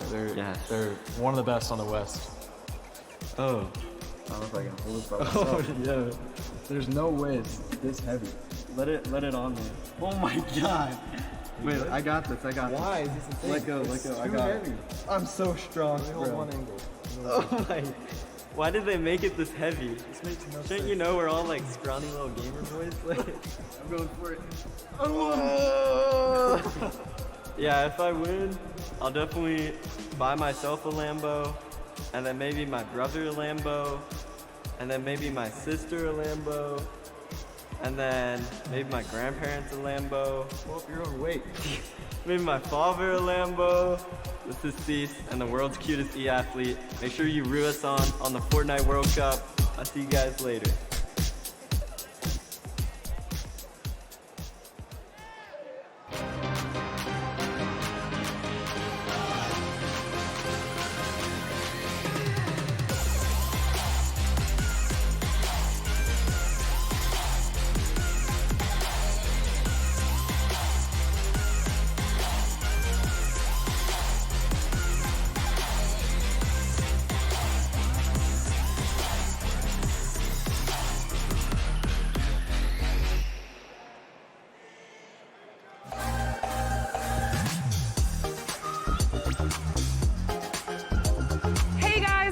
Here at the fan experience at the Fortnite World Cup preview day, where all the pro players are here to enjoy the event.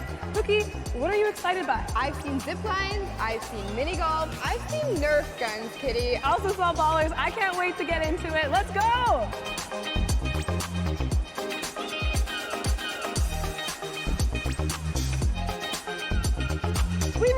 We climbed up the mountain and we are preparing to zip line off into Lonely Lodge. Are you ready? Yeah, let's go on an adventure!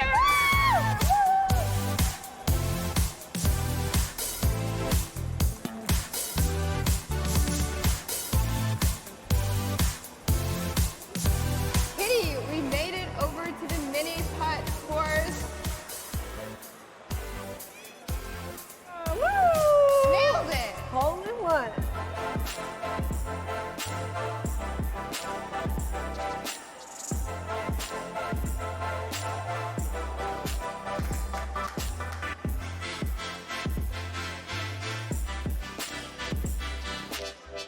Cookie, I had so much fun here at the Fan Experience Preview Day. So did I. If any of you are going to be at the Fortnite World Cup this weekend, please be sure to come by the Fan Experience and check it out. But for now, we have so much more Fortnite action going on, so let's head inside and check it out. Let's go!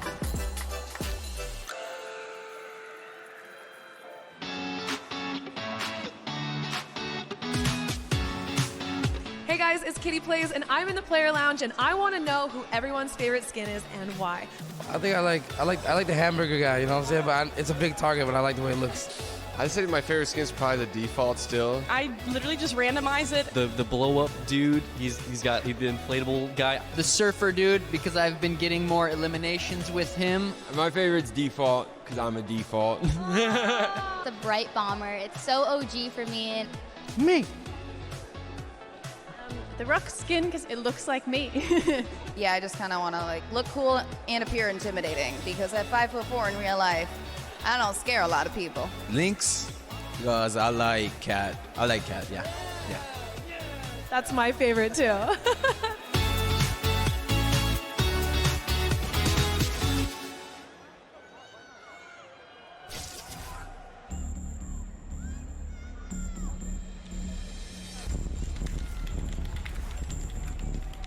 It's not really just sitting in the chair and messing around on my computer.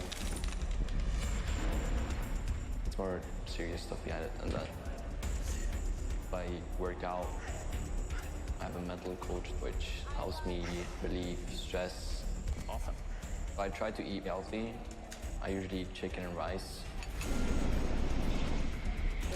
I think that's why I play in such a high level. He is so innovative. This is what I was talking about. My name is Martin Foss Anderson. I'm 14 years old, and I am Mr. Savage. Let's go, boys.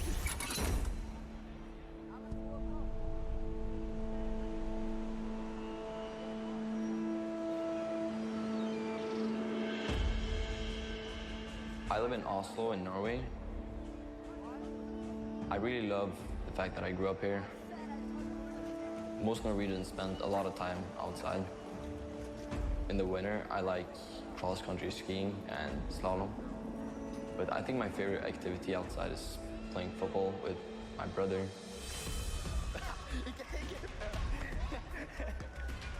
He's 17 years old, and his name is Michael. My brother and I have always been competitive. We'd always hang out together, play a game of chess, playing ping pong, and it's always fun. Oh, let's go. Wow.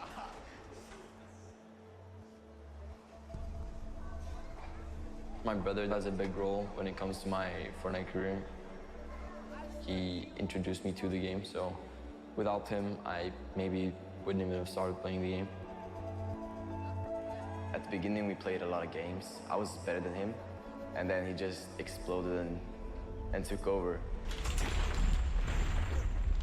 He has insane reactions. He thinks really fast. Oh my goodness! What a play! Mr. Savage M! My creativity gives me a couple of advantages. Grenade launcher. He's using it perfectly. You gotta place your structures quick. You gotta be fast, especially in the late games of the match. The best shadow bomb use I've ever seen! Rising to the top of the mountain. Oh my God!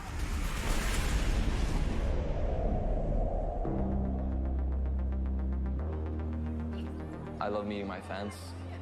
They're super nice. The fact that I'm probably gonna have over 1 million subscribers by the time I reach 15, it sort of blows my mind. If you picture 1/5 of Norway's population clicking on my subscribe button, that's kind of crazy. He's managed to do something which not many people can do. He's the world's best at the game.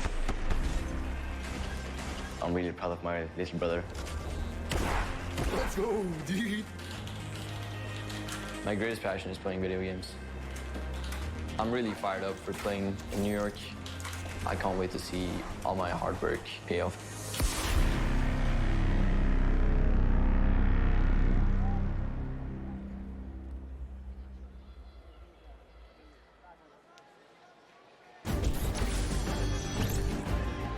Welcome back, Fortnite fans. We are gonna do something very special. You know, it's been a really cool day so far. A lot of action, a lot of fun things have been going down. You got a sneak peek at it there. I think we need something special for you. So what we're gonna do is we're gonna send it down to Poogie's on the stage, and she's actually standing by with some very special guests for a very special announcement. Thank you so much, Zeke. I am down here on the stage. I have Ninja. I have Marshmallow here. Guys, make some noise for these two. Put your hands together, please. Now, I just want to take a moment and talk to you guys both about what the Fortnite community means to you. Now, I know you're not going to say anything, Marshmallow, but we're going to have Ninja kind of answer for you. Now, you've been a part of this journey for so long. What has it meant to you? No, it's just been absolutely incredible to be in this position that I'm in and just to really experience how amazing Fortnite is and how far it's come from season 1, before there even was a season, to last year's Pro-Am, to this year's Pro-Am, to the World Cup. I mean, it's been an incredible journey, and I think it's just getting started. So, but I love this community. I love everything. We love it too. So, you know, we love to give back to the community. We love to give you guys surprises and tidbits. Marshmallow, you have a secret surprise. Do Ninja and I have permission to tell everybody here about that for you today? Yeah?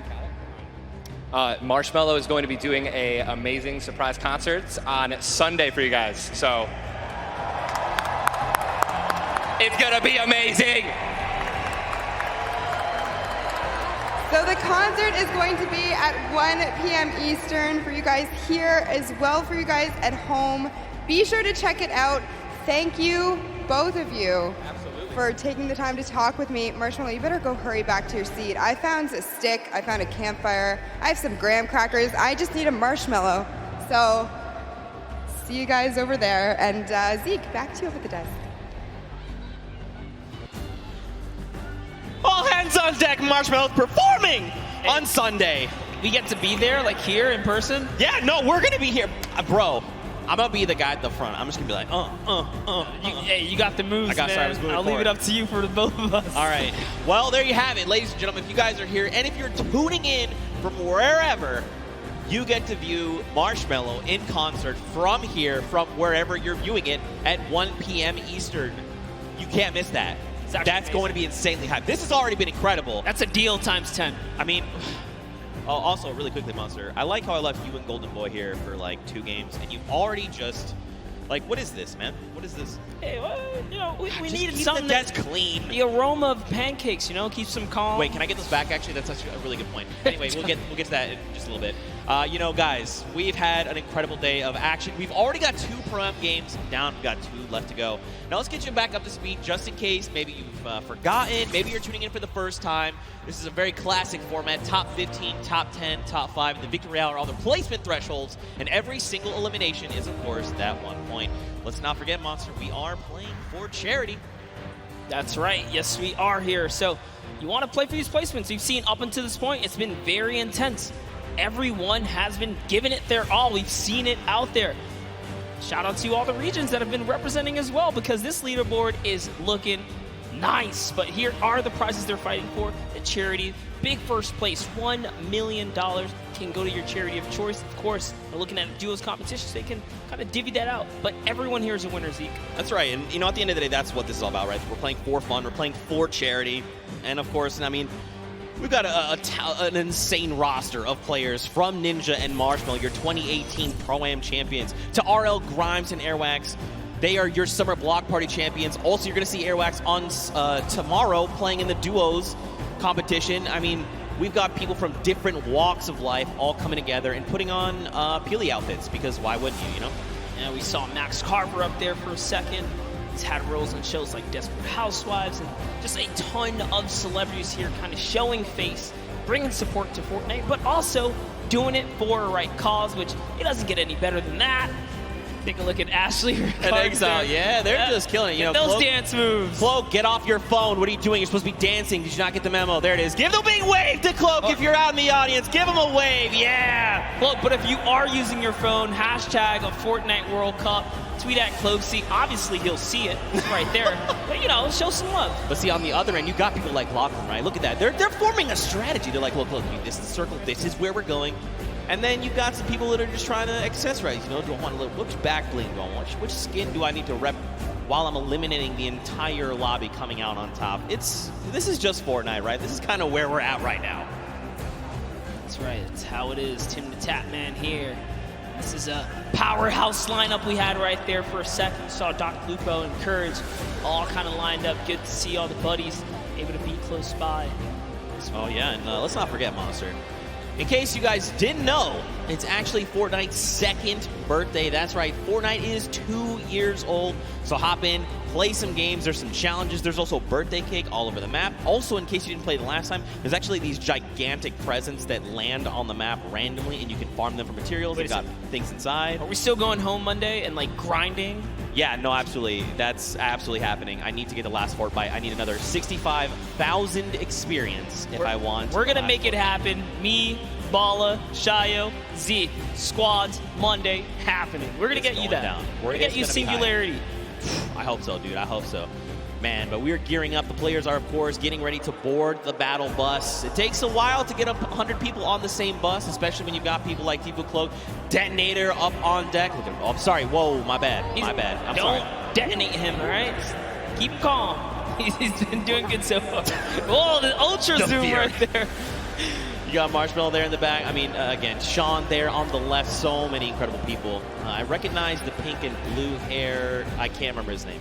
Oh, Ninja. That's right. Oh, that guy. Clearly, yeah, that guy. Clearly a joke. I mean, what an awesome gift. Don't forget as well, we mentioned the Marshmallow concert. That was a big, nice reveal they did. 1 p.m.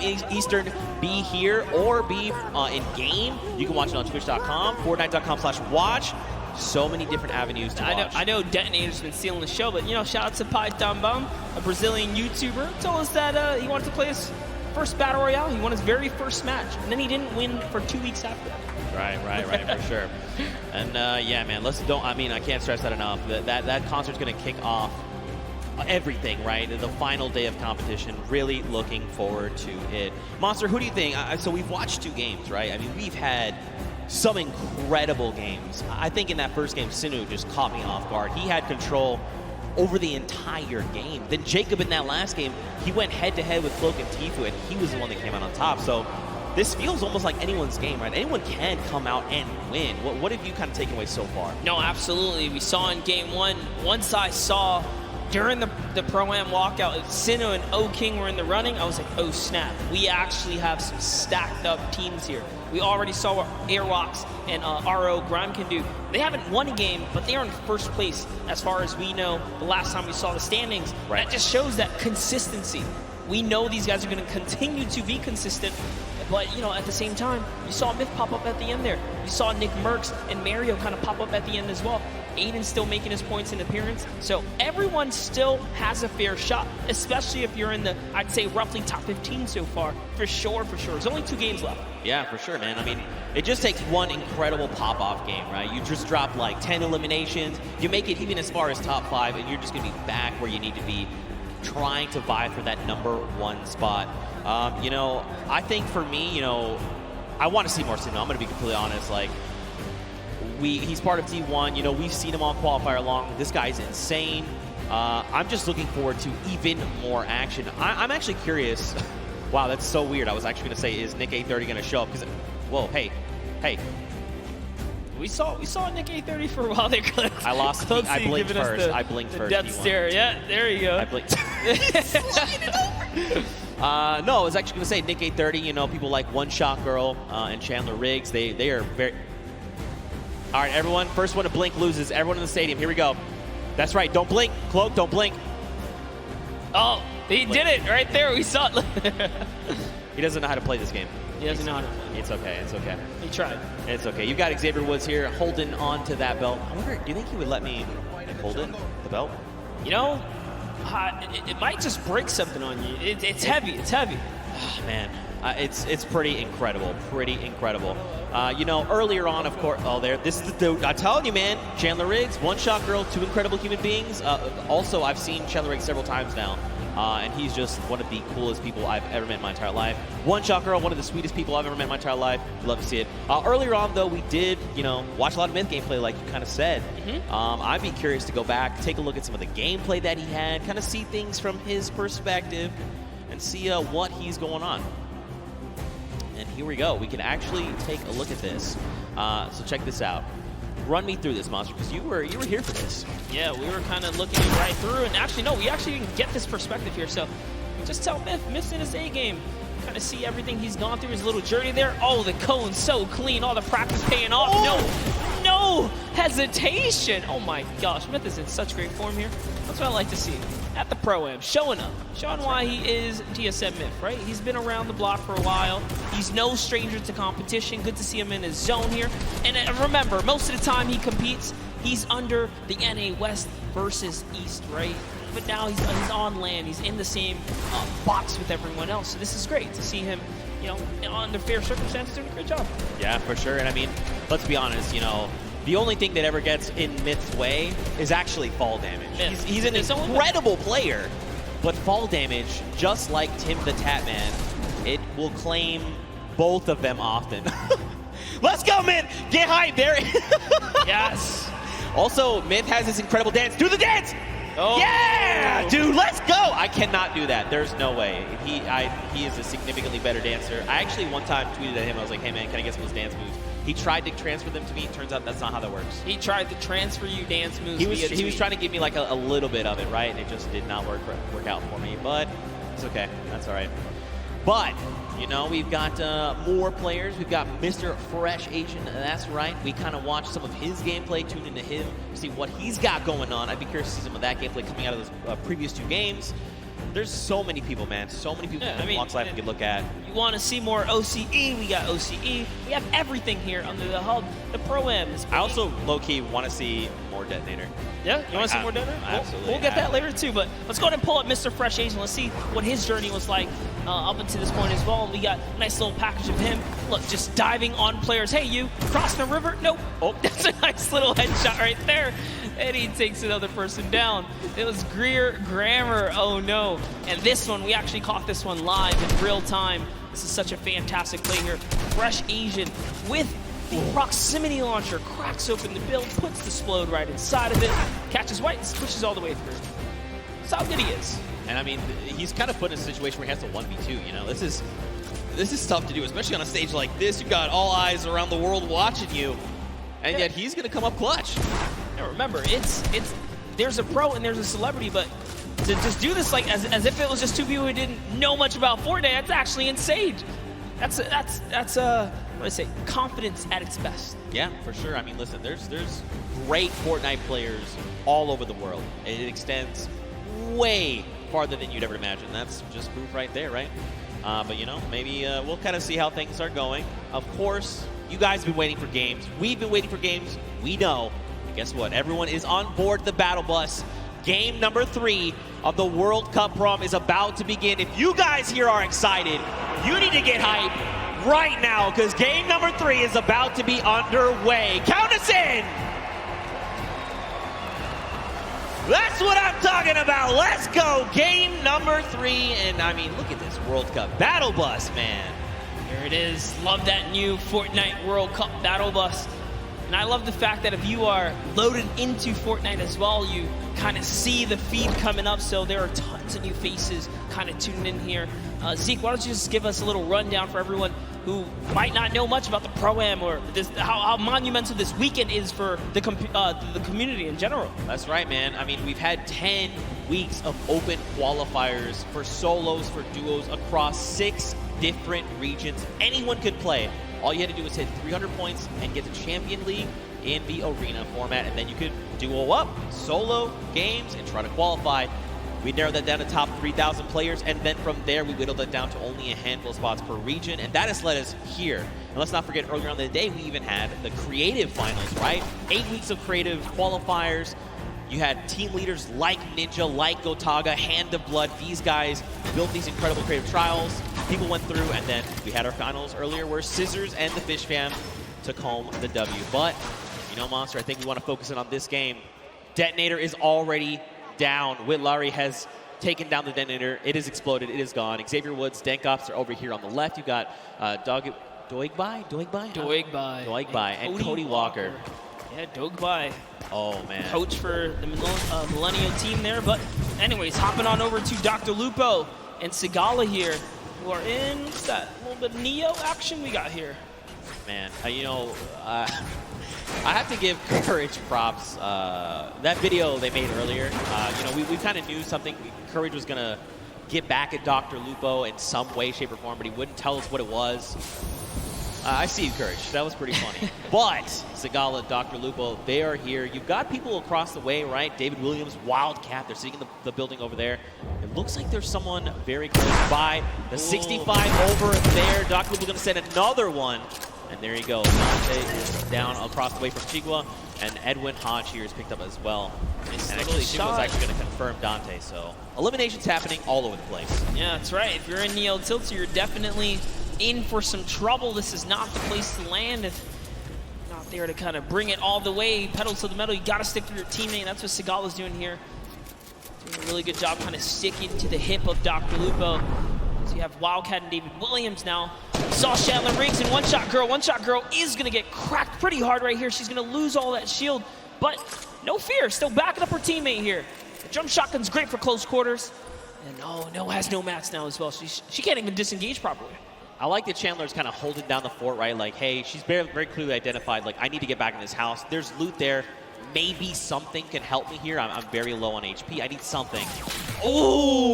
Okay. Well, that was not what they were looking for. Now they are both extremely wounded, just under 60 HP. Mora and Kalango here. They're going to try and close in on this, right? You know, you've seen the white damage numbers come through. You want to secure these eliminations, put some points on the board. Ewok is going to find Alexia Ray and put her down there. 67 coming out. Take a great shot right there, and he's going to go toe-to-toe. Can she clutch up? But no, it's not going to be enough for Chandler or One Shot Girl. Unfortunately, Kalango does hit every single shot right there in those final moments. And Kalmar is going to be able to save his team. Let's go. An elimination feed there. We also watched Ewok basically and Jordan Fisher take down Alexia Ray and her duo partner Jordan. They have been full eliminated. They are gone. Dr. Lupo, Sigala still here over in Neo Tilted. David Williams, Wildcat, they've just been kind of, it looks like they must have taken some kind of damage, right? They're underneath that 100 threshold, but it's not by much. So either they like took fall damage or someone sent over Dr. Lupo accidentally sneezed in their direction and damage over on them. Yeah, man, we saw a lot going on earlier, a little bit of storm flips, and could have really been any which thing here, but Wildcat's been playing games for a long time. Actually, his dad introduced him when he was just 7 years old in 2011, but looks like we're hopping over with Vodka here and Alexander, who we haven't seen much of today, so let's go ahead and see how this battle's going to go for them as they're going against Ali A and Aaron Gordon, who we saw in the field against Jordan Jones and Alexia Ray, so that was quite the intense match here, but Alexander looks like he's somewhat struggling. He's going to need to keep his back of Vodka close by. I mean, they're facing off against Ali A. This guy is a Fortnite veteran. I mean, this guy is thousands upon thousands of eliminations. He's going to rip the shield of Alexander. Mark's going to find elimination as well. There you go. He is full confirmed. Alexander, he is gone. The question is, where is his duo partner? Watch Ali A. Ali is kind of one of those people that's very big into communication, right? Trying to make sure, not oversharing, but definitely giving very important information. Hey, this is where I'm at. This is what I see. This is what I can do. My materials, my ammo. I need to cover here. I have this angle. Do you have this angle? Things like that. super big fan of this guy. Yeah, absolutely. Ali A, quite the personality in the field. And talk about that, I mean, Vodka as well. Japanese YouTuber, he's been around for some time, a respectable player, does know how to, get down with it. But here, hopping over to Ellie, we're seeing him go with a large push here. He's gonna miss a couple shots, but he hits one right there. Turns back to Bill, says, you know what, time to put the bricks here. Oh, he's gonna have to disengage, and it's gonna be enough. He goes straight up. The sentiment was good. The angle might have been a little off, but I like it. All right, trying to maybe go and get a little bit offensive here. He's got himself. He's pushing with the 24 health. Right underneath he goes and pops another one. Oh, he's got to be so careful. Wait, is he distracting right now, making sure his dual partner can get the angle that they need? It looks like it. I think he had a plan at some point, said, you know what, maybe this is not the right move, and he kind of backed up there. But Ellie's showing that he is fearless right now. He and Neko, as Faris is sitting just close by. We saw Faris earlier today in a great fight against Jacob, I'm pretty sure. But Ellie is going to get knocked by Faris, who had the high ground right there. Let's see what Faris is going to do here. I mean, he does have the 2 chug splashes. He can get himself back up. There's the 1. There is the follow-up. So he's got plenty of HP to work with. He also has 3 minis. But look at the AR count. 18 bullets. A single magazine is not where you want to be right now. Now, he did go ahead and drop Ellie. They need to go ahead, take some time, get the revive off. But, I mean, right now, they're not in the best position because don't forget, their weapons are not that much better. Like, obviously, Ellie does have that drum gun. He can put in some work, but we'll have to see how things go for him. Also, fun fact, his most recent album, Future, was certified platinum within the first month of release. Wow, that's huge, actually insane. That is a huge accomplishment. Talking about first month? I was going to say, talking about, crazy adventures and travels and all that kind of stuff. I mean, the player they're fighting right here, Faris, traveled all the way from Saudi Arabia. He's here. He's ready to bring it. It's Ellie. Dude, Ellie's got the builds, man. Oh, okay, so they ping out where they see the player is, but now don't forget. Yeah, he's back. He's doubling back, and no. Ooh, over the head right there. That player has a haircut. Right through the crack. That was so close. If they didn't jump over, if he did not jump over that might have been an elimination. I thought we were going to see a major highlight right there for a second, but Ellie, he's got this guy in his sights here. He's not going to give it up. And don't worry, guys. You guys are not missing anything around the Fortnite map. This is the battle to watch right now. As Neko kind of says, you know what? I'm tired of this. He's going to step forward just a little bit more now, and this is the commit. Even with the low health, they're going to put it all on the table here. I mean, they know that his back is against. They know his back's against the storm, right? They're just trying to make sure and make him uncomfortable. Look, he's out in the storm. That's kind of the position they've put him in right now. And this player's just trying to bail. Like, they're just out in the storm doing their own thing. This is how threatened they are by Nekokun and Ellie.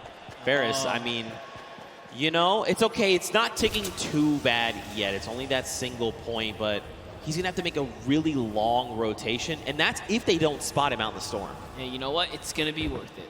He will be all right. He will live to see another day because off they have to run now from the zone. They don't have heals, and Faris is left to, I guess, go against these guys at some point or another. But let's hop in with some highlights from earlier today. We have a little bit, like we saw, Dr. Lupo and Sigala just kind of coming up. That's another player that's going to get taken out right here and just showing people that, you know what, I have Tilted on lock here. I'm ready to control this place. And it's Kyle Kaplan who goes down to Dr. Lupo and Sigala.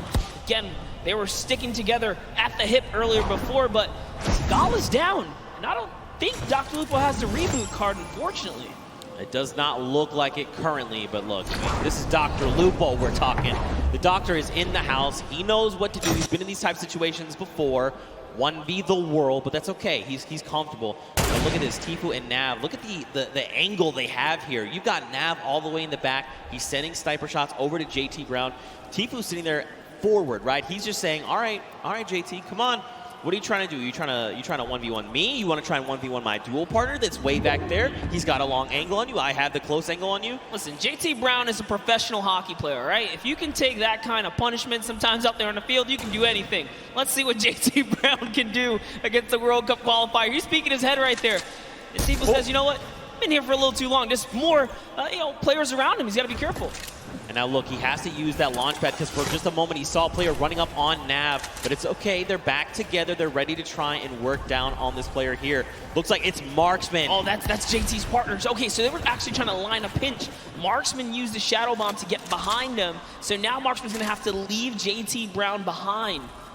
They were actually split up in those moments right there. It was hard to tell for a second, but no, Marksman says he's gonna take the high ground and start pressuring back here. He puts a shot down on Tfue, but the Storm is on his back first, and JT Brown manages to rendezvous with Marksman here. So now they're together, he's popping his bandages, and yeah, JT and Marksman win the small skirmish here, if you wanna call it that, because Tfue and Nav are off. They're gone, they decided it's time to beat the zone now. Yeah, and I mean, facing off against someone like Marksman, you know, this is a long-time competitive veteran, right? Like, this guy has been around, so pairing these two together, you know he's like in very good hands right now. You know, Marksman's absolutely making the right call, saying, look, we need to leave right now, we need to do this, we need to do that. Fun fact, JT Brown was the first professional hockey player to become a Twitch partner. That's huge. That's actually pretty cool. That's history. There you go, JT Brown. Put it in the world record book right there. That's one that cannot be broken. He solidified that. That's pretty cool right there. That's actually pretty cool. Oh, he's got the drift board. This is actually really good. He's going to be able to catch up with Marksman and set himself back up. Look who else is here, though. Ninja and Marshmello. They have got this on lockdown across the way. You've got Muselk. You've got Wax Motif. Look, this is Ninja we're talking about, right? You give him even a pixel, he is going to destroy your shields and make you wish you had never peaked in the first place. Ninja has been having quite the day so far. We talked about just being a little consistent will keep you in the running here. So far, no points have been earned this game, and that's got to put you on your edge, right? If you didn't pick up any of the kind of freebies in the early game, as it gets closer to that congestion later on, it's only going to get tougher, but Ninja puts down a couple shots right there. That's going to be 93 damage. That player no longer has much shield left. So like I said, you give him a pixel, he just rips your entire shield off. Yeah. Well, thanks for flying in my airspace. Try again. Dr. Lupo, though, he's got himself that baller. We saw Nekokun and his dual partner right over the hill there. So he's got to try and think this through. You know, do I want to take these engagements? Do I try and go for that top 15 placement? I mean, dude, he's already got 3 eliminations. He's doing very, very well. Oh, no, we're about to jump in with Ewok, but Wade takes her out right there as Wade is still in this game. Chigua's close, as is John. John's trying to see if he can get up here now.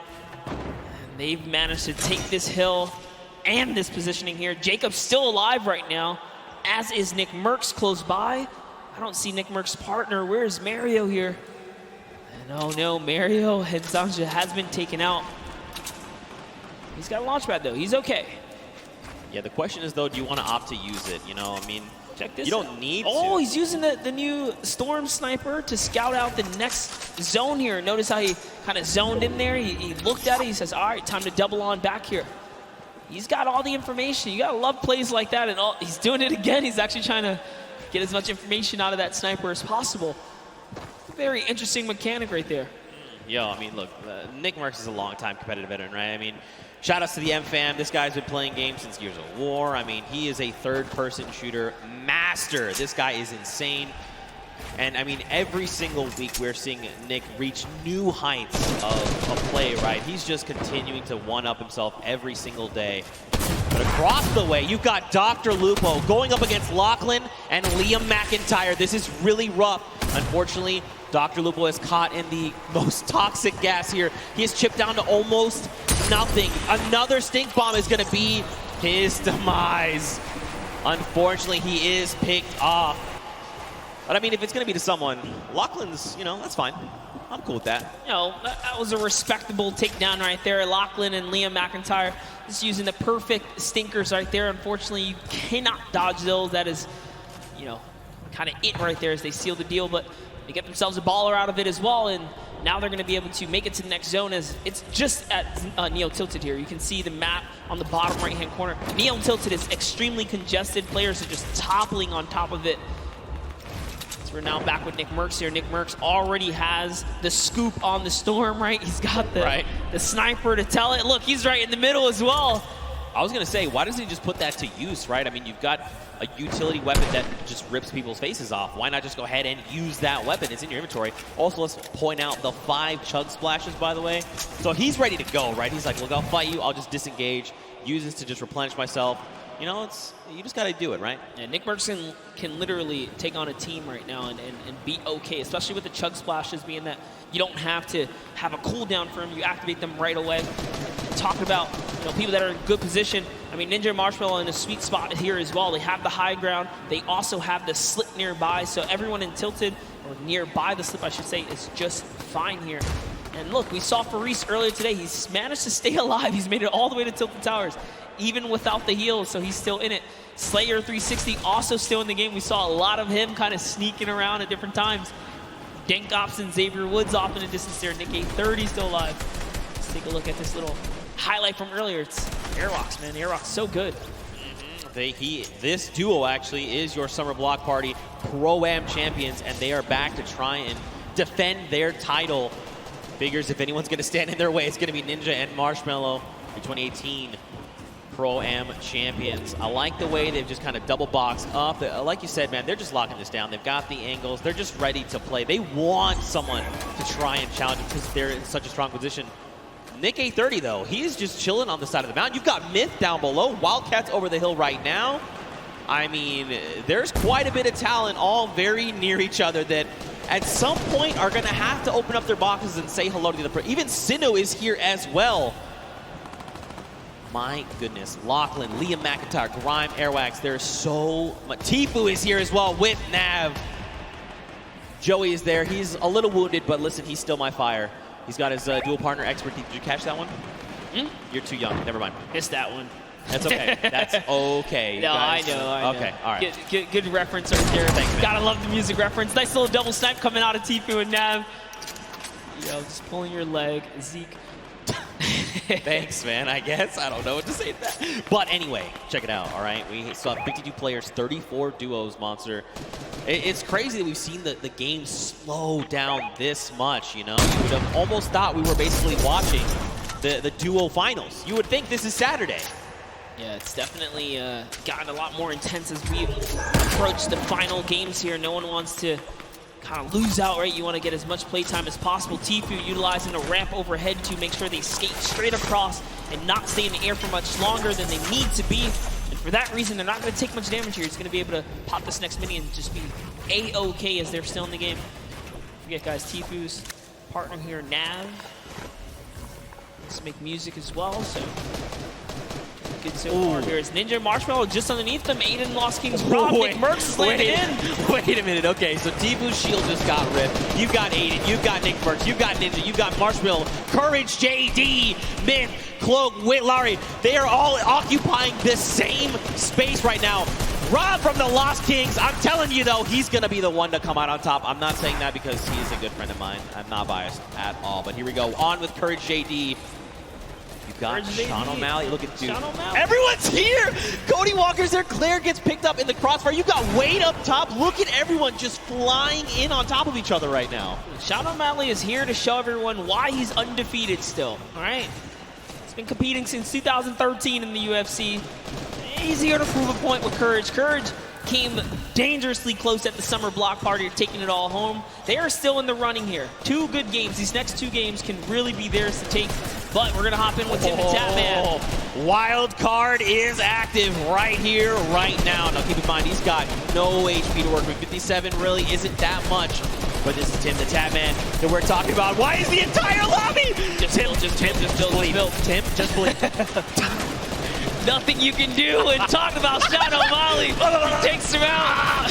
He was the prime target there. Now take a look at Wade here, who's got the high ground. He's got the flint knock to save himself as well. And a combat. It's a lovely 70 shot right there.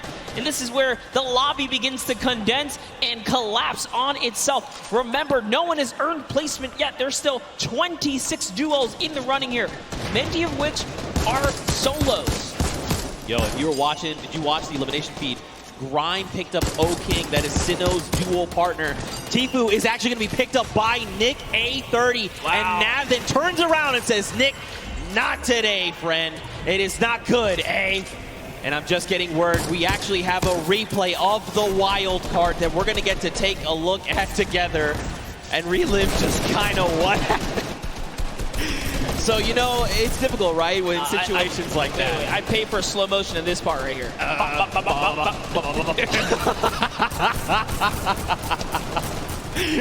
Tim knows. He's smiling out. He's like, dang it, man.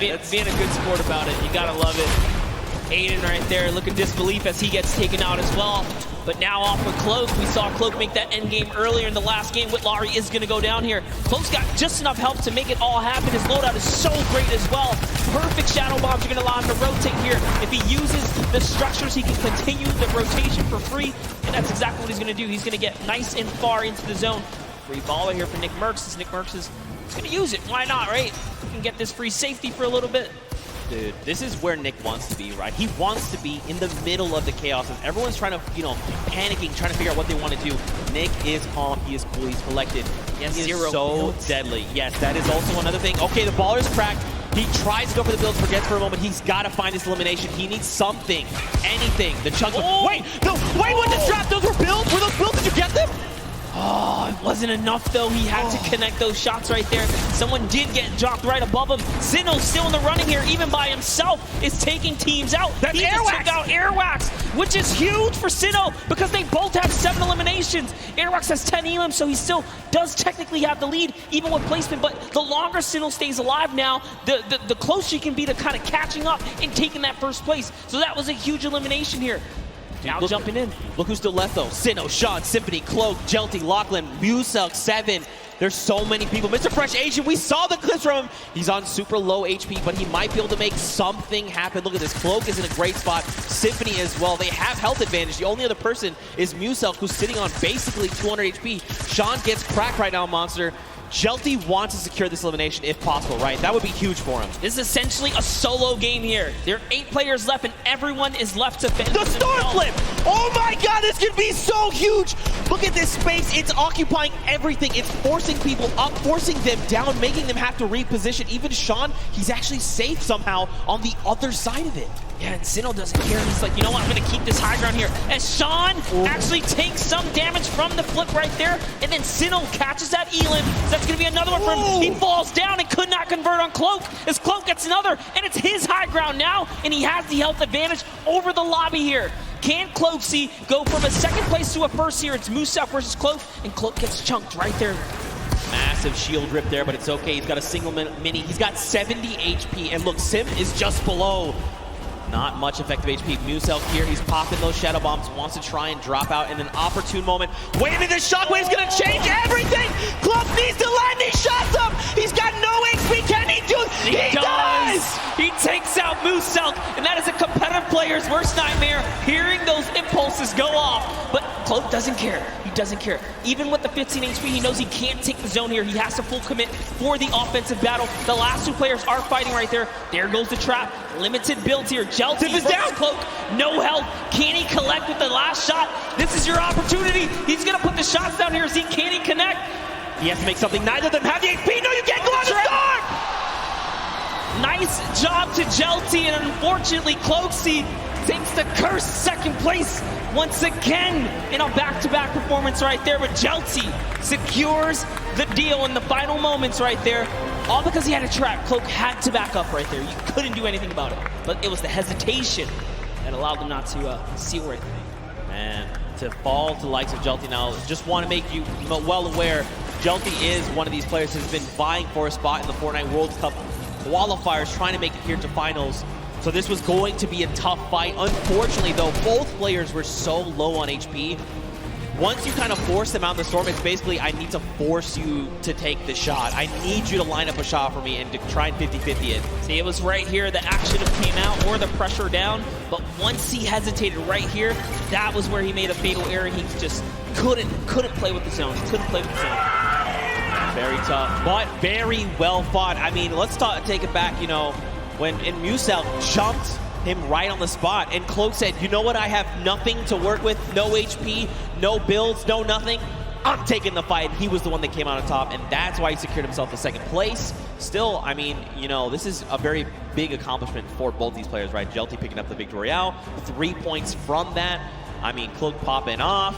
I mean, I'm sure he heard you guys here yelling as soon as he got that elimination because that was clutch. Yeah, that was a fantastic way to kind of hold it down right there because Muselk used that impulse. He broke all the builds, and Cloak took fall damage. Had Muselk just connected one more time right there, that would have been his game because he had the health lead as well. Yeah, right. And I mean, like you kind of said, that's kind of been the recent meta coming out of the competitive side of things. You're using shockwaves to kind of reposition and just fragmenting builds all the way around you. So for Cloak to react so fast and clean up the elimination, mad props, seriously. What an incredible game. Game number 3. I'd be curious to see how the game shook up the standings that we'll take a look at a little bit later on. But I mean, what do you think, man? We saw some really big names traded back and forth. Tfue got shut down, Airwax got shut down, Aiden was picked off. I mean, that's what I think right there. That's one of the key turning points here that kind of happened in that last moment. The fact that Sinnoh takes out Airwax, and you saw the look of disappointment on Airwax's face because I believe his camera had just came up right there. Dang, and then to go down to Sinnoh, that's the perfect recipe for Sinnoh to take out the #1 player who was previously in the lead and continue to push his agenda forwards. That could have been the difference, but Airwax did have an Elim lead at that moment, so. We'll have to see how things shake out, man. These games are insane, and this is just a taste, You got to think tomorrow, Saturday, Sunday, duo and finals, solo finals, they're going to be absolutely insane. But for now, guys, let's go back over onto the top deck. Let's go hang out with Pookie because she's got Jelty on standby. What you got for us? Thank you so much, Zeke. I am down here on the floor. We have Jelty, and we have his duo partner here as well. Now, I just have to ask you, what is it like to come to New York and play on this massive stage? It feels great. Feels great. Do you want to let him know anything else? I'm sorry. I didn't get as nervous as I thought I would be in front of so many people. Once you're in here, once you're playing Fortnite, it's pretty much just like being at home, I would think. But did you have a strategy going into today's games? Because you are a competitive veteran. You have played in the World Cup qualifiers. What was your strategy? En la primera partida intenté llegar a placement. En la segunda fui por kills. Y como en la tercera tuve muchas granadas de humo, entonces jugué hasta el final. So in the first one, I did a play free and free for kills. En la tercera, como tenía mucho echado, me puse a por la win. ¿Por el qué? En la última, como tenía mucho echado, jugué por la win. And for the last one, I really just went for the win. So you just went for the win. You just went full send. So pretty much just like the qualifiers, right? Yeah. So I just want you to describe to me the last play that you had there, the last moments. Pues sabía que quedaba poca gente, así que nomás hice muchos cubitos hacia la zona e intenté trapear al que tenía arriba, pero no pude, pero se murió por la zona y gané. So I knew there were a lot of people in that zone. I tried to go up, but I realized I couldn't.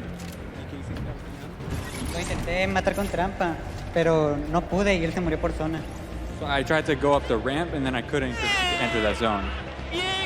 So you had to kind of adapt and adjust there, which you did, and it worked out well for you. Well, congratulations for being here. Thank you so much for talking to me. Best of luck in your next games, okay? Zeke, what do you think about these crazy games? Getting to talk to Jelty, this stuff's unreal.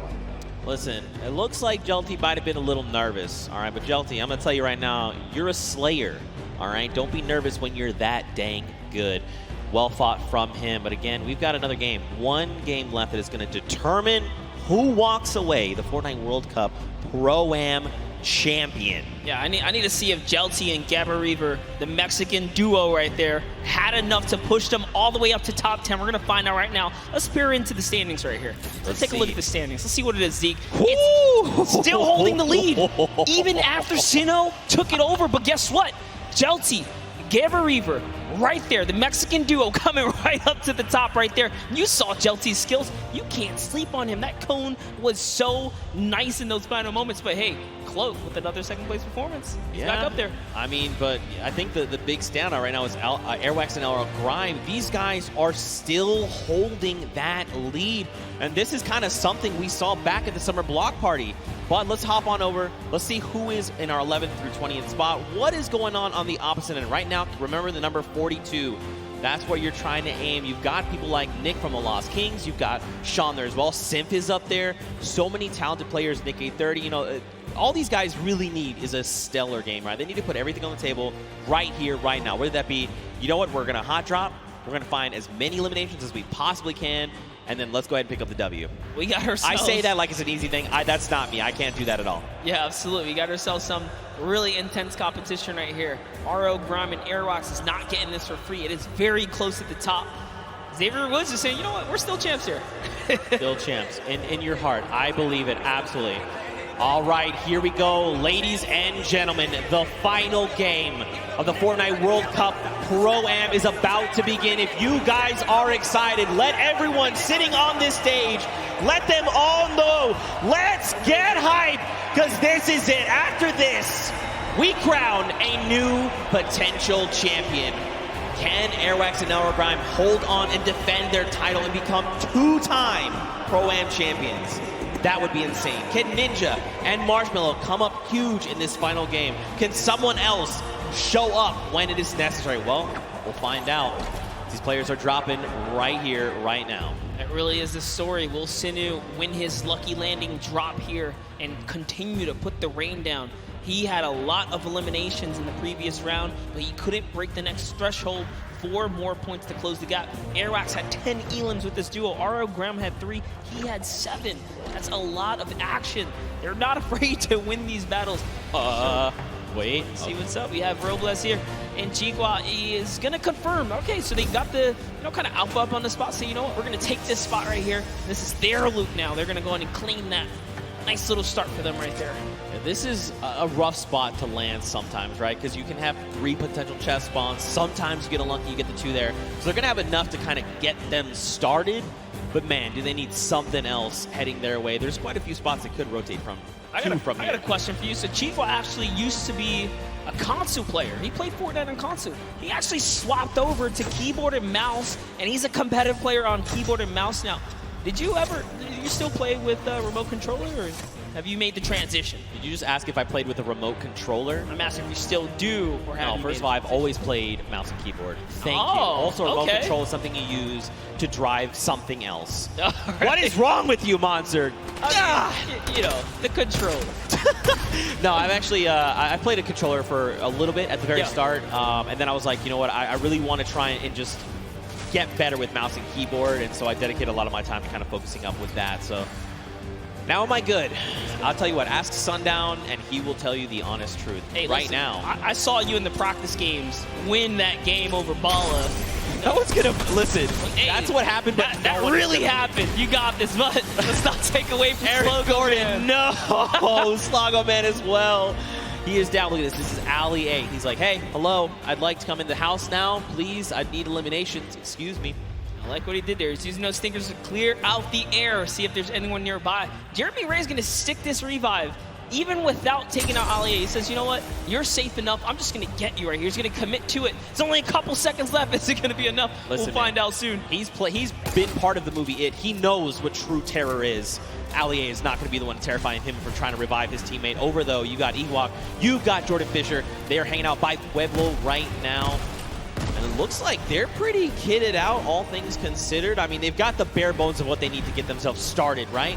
Absolutely. Jordan Fisher here does have a okay loadout, so I say okay because he has a shotgun, he has shield. That's just enough. He's got the disengage tool, which he kindly shared with Ewok right there, giving her, an impulse or a shockwave as well to make sure that she can also disengage if things get sticky here.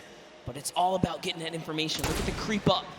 As actually, Dead Rebel and Oscar have been holding his spot down since earlier today, and they've done a great job fending off every single duel that's landed here. No duel has been successful. I'm actually curious to see if they're going to be able to win this early game engagement as well. They've been doing it so well so far. I mean, it looks like they maybe don't want to take the fight. As far as inventory, they're in a similar situation, right? Not really much of anything in the way of materials. Loadouts looking super sparse, and the big thing here is those 3 weapons, gray AR, green AR, and that drum gun are all using the same ammo type, right? So the moment you start firing one, you are just draining ammo from those other potential resources. So they don't want to take this fight. I think it's smart to disengage. It's not worth it right now. Let them have it. There's loot behind you. Just keep the ball moving. Yeah, true that. See Oscar just sitting up top there. Oscar, an Argentinian YouTuber who plays Fortnite. Recently started singing. But looks like we're going to jump in with John here. See what they have in Salty Springs, one of my favorite places. John Ha and Wade. John Ha rocking John Wick. Ooh. Huh. Huh. There you go. There you go. I'm telling you right now, Pookie Face is the only person in the world that appreciates my jokes. I bet you wherever she is rolling around laughing because she got that one as well. She also got my Insync one that you flamed me for. Cake! Oh! I would love some. Look at that. 5 HP and 5 shield. You like to see it. Wade is going to go ahead and try and get back grouped together. Oh, actually, he's trying to push Yoshi. That is not his same team member. Just kidding. Yeah, Wade's right up there. Yoshi is in the skeletal remains of what was the monster kind of battle that occurred. I didn't get to actually watch that event in-game, unfortunately. Bro, you missed out. Dude, I was working on some things, but here we have Yoshi. I said I wanted to see what he's got with the kind of representation for the caster squad here. He's still alive, and unfortunately, Freddy was taken out. He's got to use one of his 2 shadow bombs right now. He might have to use a second here. We'll find out. And nope, keeps his calm and cool, says, I'm okay. I got out of there, and it's enough distance for him. 3 things. 1, you know Solari's a cool guy because he is a cool guy and I know him. 2, he's using the drift double pickaxe is even cooler. 3, they went to that monster spawn. That is actually the new hotspot. You can get so many resources and loot from that. And that's why you saw him go there. But Mr. Fresh Asian, already 5 eliminations. My goodness, he is just... 5? I don't know, dude. He is tearing up Pleasant Park right here, right now. I like that he's even going that extra precaution, right? Like, hey, we know, we can see in the bottom right mini-map, there's no one else. These guys have cleaned out everyone. But he's trying to make sure. He's like, look, I need to make sure to get my teammate up. We're going for the long game. Let's make sure we're back in this. Chandler Riggs here, one-shot girl. Over here, they're going to be disengaging. They probably have been seeing these people go up the sky platform. There you go. They're going to go ahead and scope in. Not worth the engagement right now. I mean, look at the loadout. Look at the materials. This so unfortunate. The 2 times we tuned in with a Run Shot Girl, she had a drum shot. Here's a little fun fact. One Shot Girl wrote a song and made a music video about how she loves Wendy's. Yo, high-key, Wendy's is dope. If you disagree, I'm not really sure what you're saying. You know what would be a really cool username for you, Zeke? What? Fast Food Zeke. All right. Zeke kind of recuperates from that one. I think I might have broke something inside of him with the joke, but it's all good. All right. I feel personally attacked right now. You're not wrong, but I feel personally attacked right now. Wow. Okay, Power is here. Goff is here. It's a great username, though. Honestly, it's clever. Fast Food Zeke. I don't know what I'm going to do with you. Watch that elimination feed in the top left. Chandler Riggs and Ali A are finding eliminations. Wow, my brain tried to put Ali A and R in one word. Let's not do that again. Now he's out in the storm. He is ticking down. He needs to try and get out of dodge if possible. But it looks like he might have quite the trek still to make. Exile is just up in front of him there. Dude, look how far away he has to go. He's down by Lonely. The circle is over by Pressure Plant. He's got to go. Yes, he has something. Super long rotation. He does have Shadow Bomb, so that's okay. But with the player nearby, oh my, the aggression says, you know what? He's going to chop that build down right there. And it's barely held up, but instead he goes for the build battle. He's actually committed to this. Drops a great floor right there to block him out and commits all the way. That's one shot. Can he get the third? All he has to do is commit one more time. He's going to fall into the box. He's trying so hard here. He's already committed. That's his floor as well. He takes that, goes for the edit. And now in comes the pressure. He's trying to fall right inside. There is a nifty little trick, though. If he just walks right up to the cone, he can actually fall and slip inside and catch his opponent off guard. Let's see if he ends up doing it. It's not looking good, man. It's not looking good. Oh, tries to disengage. That was not the play. Should have just stuck with it. He's got no HP, but look at Exile on 11, 10. That's another 9 seconds before he's going to be eliminated. Ali needs to look up. He literally needs to look up in the sky right now. Does he see him? He didn't see him. He went over the hill. He's trying to get the angle on him. No way. Oh, it gets taken out right there, and it is going to convert to Allier because he did the last damage, and oh no. Edokov, we were just watching him. He's a 28-year-old Brazilian YouTuber, just moved to the States, and to get taken out, that's so unfortunate. But now we're looking at Blake's power. Can he clutch it up for Edokov, his teammate here? Should be the carry right now, and that's a great shot. Did get JT Brown, but couldn't convert. Marksman right there, so good. Connects with all of his shots. And that's the name of the game, Zeke. I mean, like I kind of touched on earlier, Marksman is a very good competitive player. The fact that anywhere they were trying to go, Marksman was ready. Storm flips, stink grenades, drop down. I'm ready with my shotgun. Tough spot to be in. Look at this though, Airwax. Look at the loadout. Monster, launch pad, 6 minis. We've got shadow bombs. We've got the brand new Storm Sniper. We've got golds and purples across the board. Mats for days. And of course, to top it all off, he's got the bush there for extra padding to absorb an incoming shot or amount of damage. Airwax is playing as if it's tomorrow. He's like, look. I know like Airwax is a World Cup qualifier and everything, and RL Grime makes music, but I got a feeling RL Grime is way better than we think. He has been doing so good. So here's the thing. I actually ran into him in the lobby 2 days ago. Okay. I was like, hey man, like how are you, you ready to go? Like you guys just won summer block party. What do you think? He's like, bro, I've literally been practicing every day. Like every moment I have, I want to be good. And that's what we're seeing, right? Like it's such an amazing feeling seeing these guys keep up and really, get that bug for Fortnite that we love, that itch to want to grind right there. That's a good feeling, but he's a slayer. All right. Fresh Asian actually brought back Desmond Chan from the reboot card. Remember, last time we saw him, they were down. No, I think that was Revive. Okay, so he managed to pick them up, and they're still in the game. And they're still in Pleasant Park, by the way. Dude, they've been locking it down. Look, Mr. Fresh Asian, though, he had a shot go his way because his shields are ripped, and that's Jelty. That is the winner from the last game. Jelty is here. Unfortunately, his dual partner has been eliminated.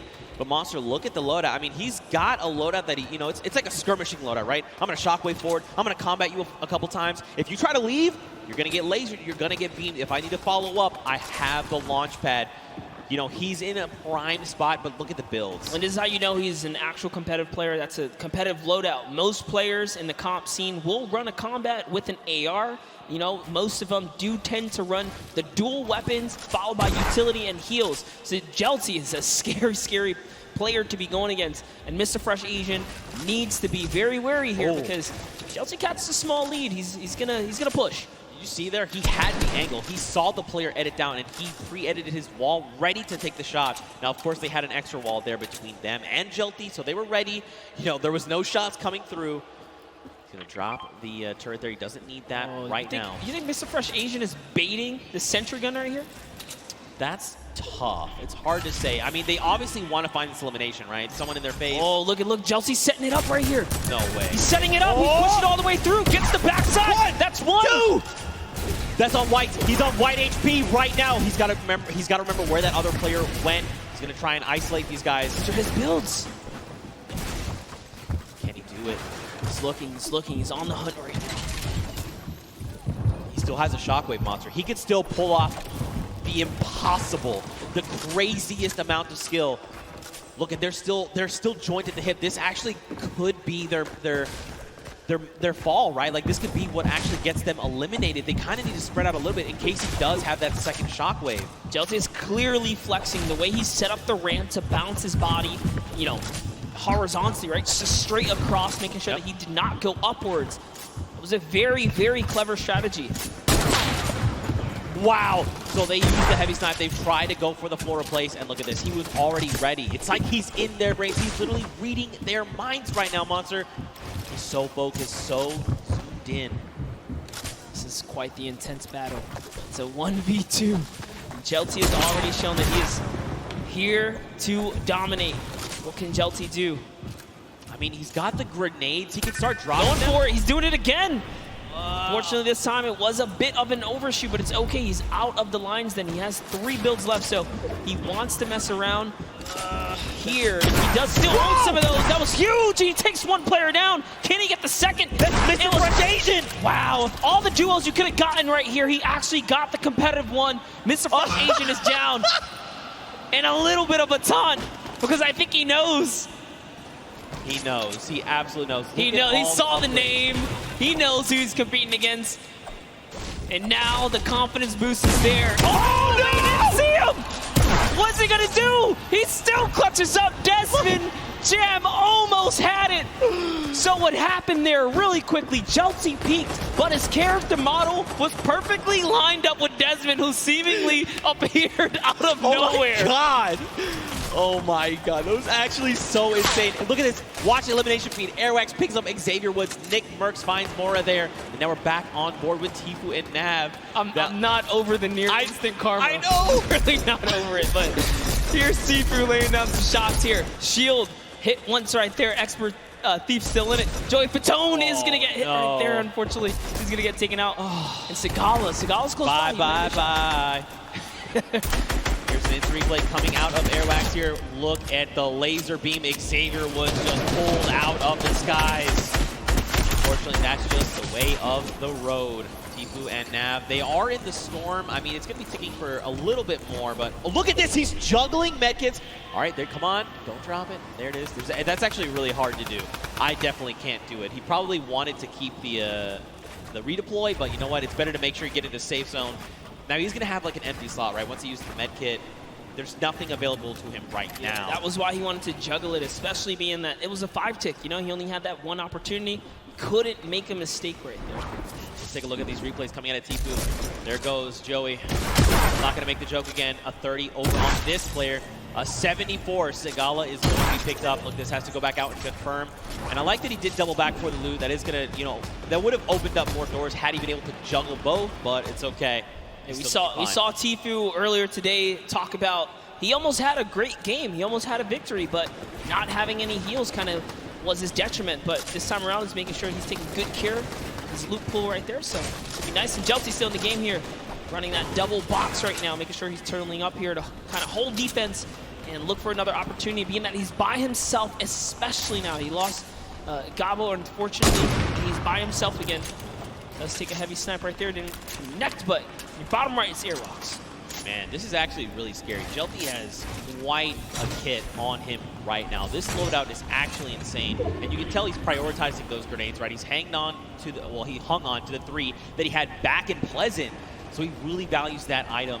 But on the other side of the coin, look at Airwax. Look at that loadout, still about where we left off, right? The loadout of a king. He's got it all right now. He's got his dual partner Grime. They're looking great on HP and shield, and let's not forget they are in first place. And they are your Summer Block Party champions. They want to defend that title.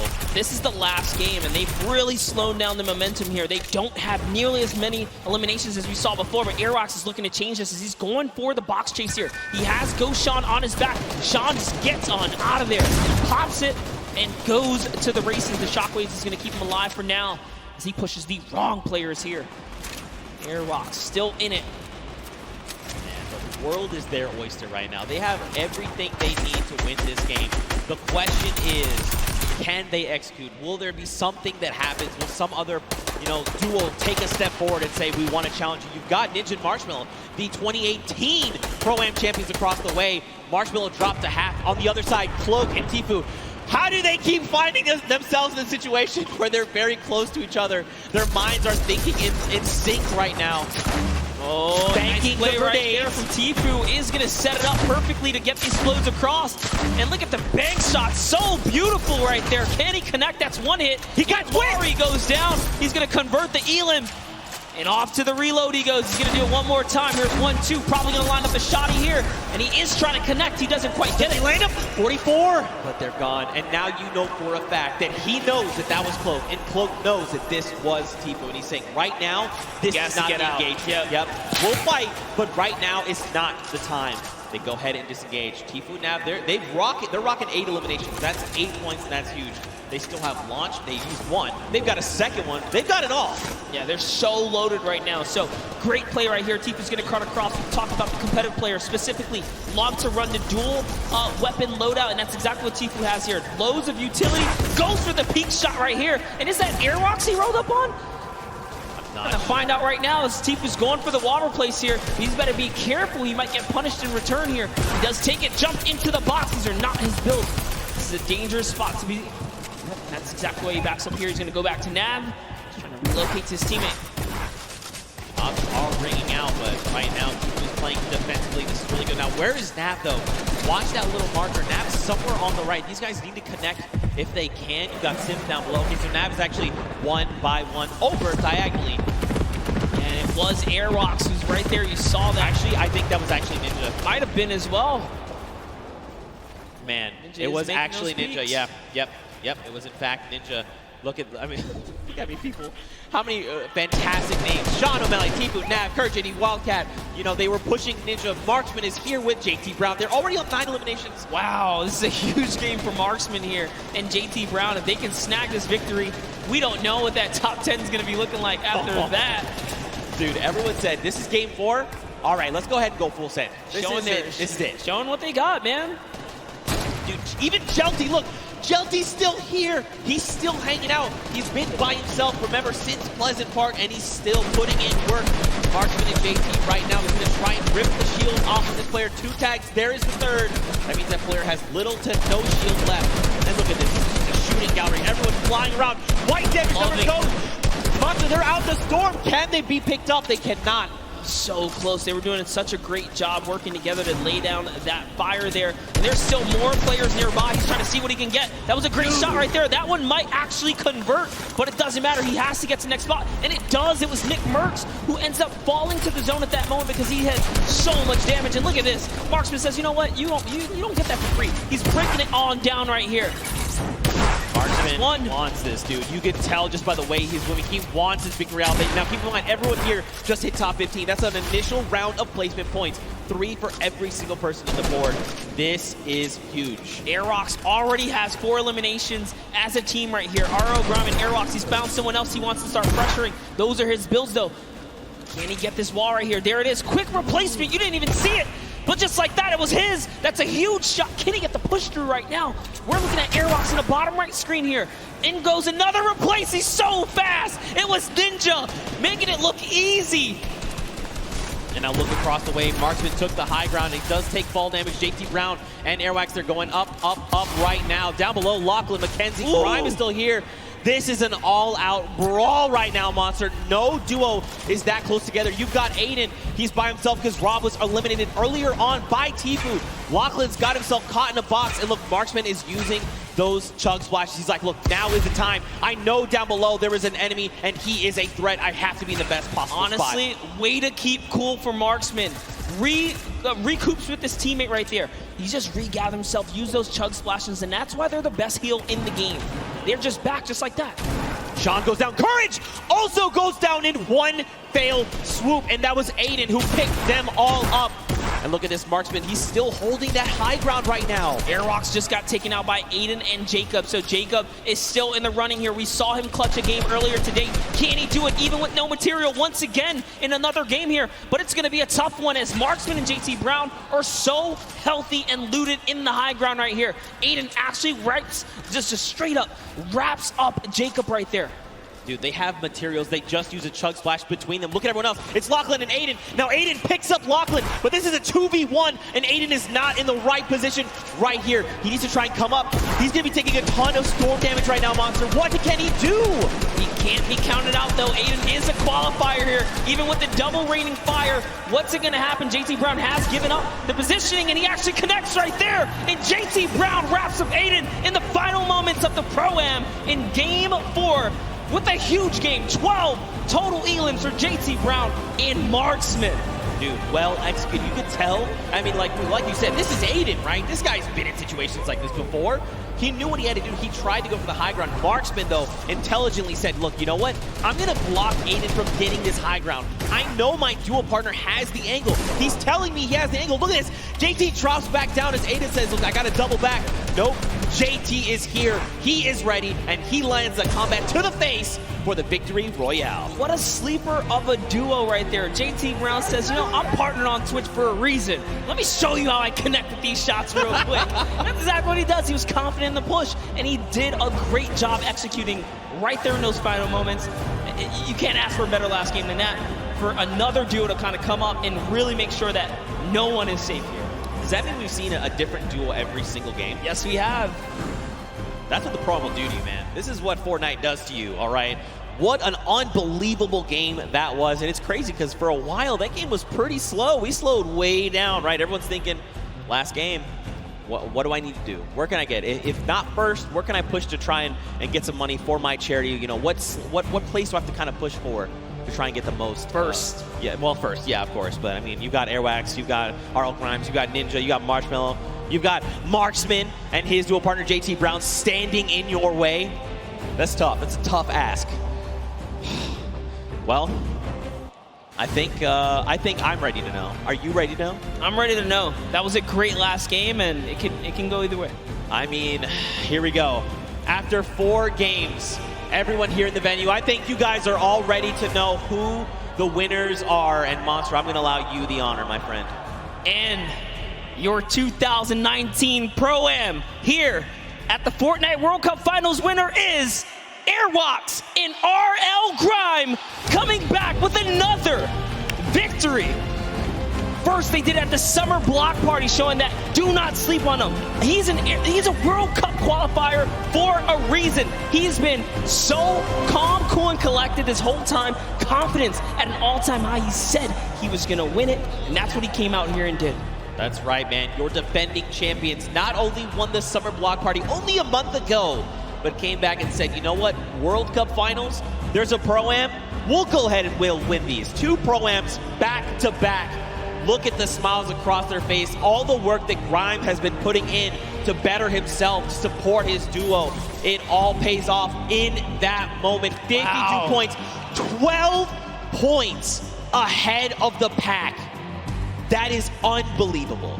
And what a great top 10 for everyone that made it this far.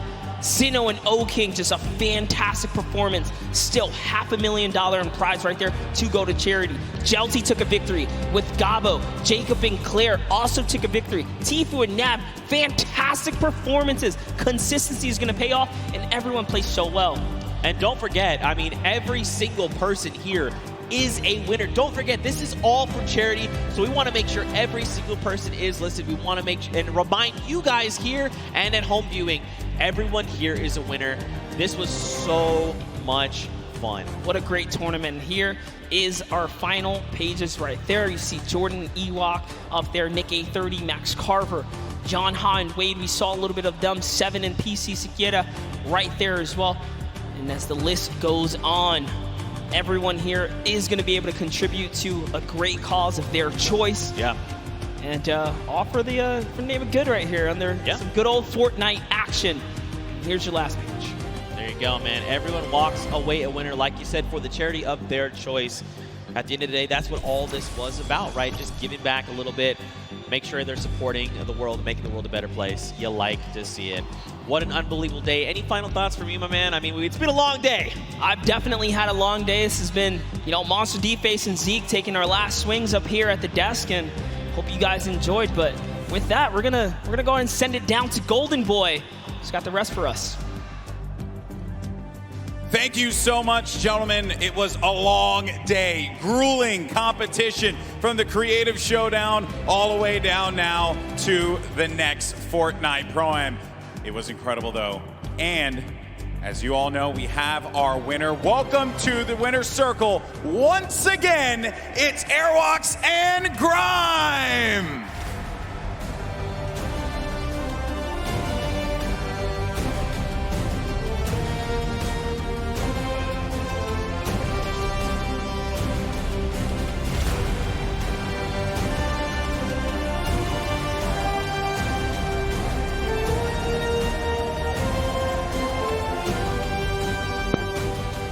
Gentlemen, this is yours. Your 2019 Pro-Am champions, the 2-time Airwax and RL Grime!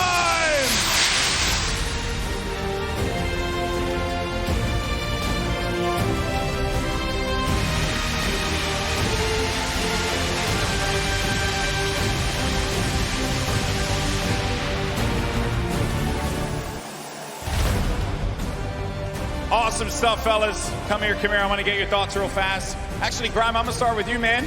You're a two-time champion. Awesome stuff. This duo works so well. Why is that? I mean, he's just an incredible player. He's taught me a lot about how to play late game and rotate. He's a great mentor, so yeah. I would love to see you, and I got to give you a darn confetti.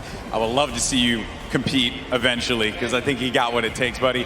All right, Airwalks, man, you're ridiculous. You did it again. You're a man of very few words, so I'm going to let you just say what you want to the fans here. Say whatever you want to say to your competitors. The floor is yours.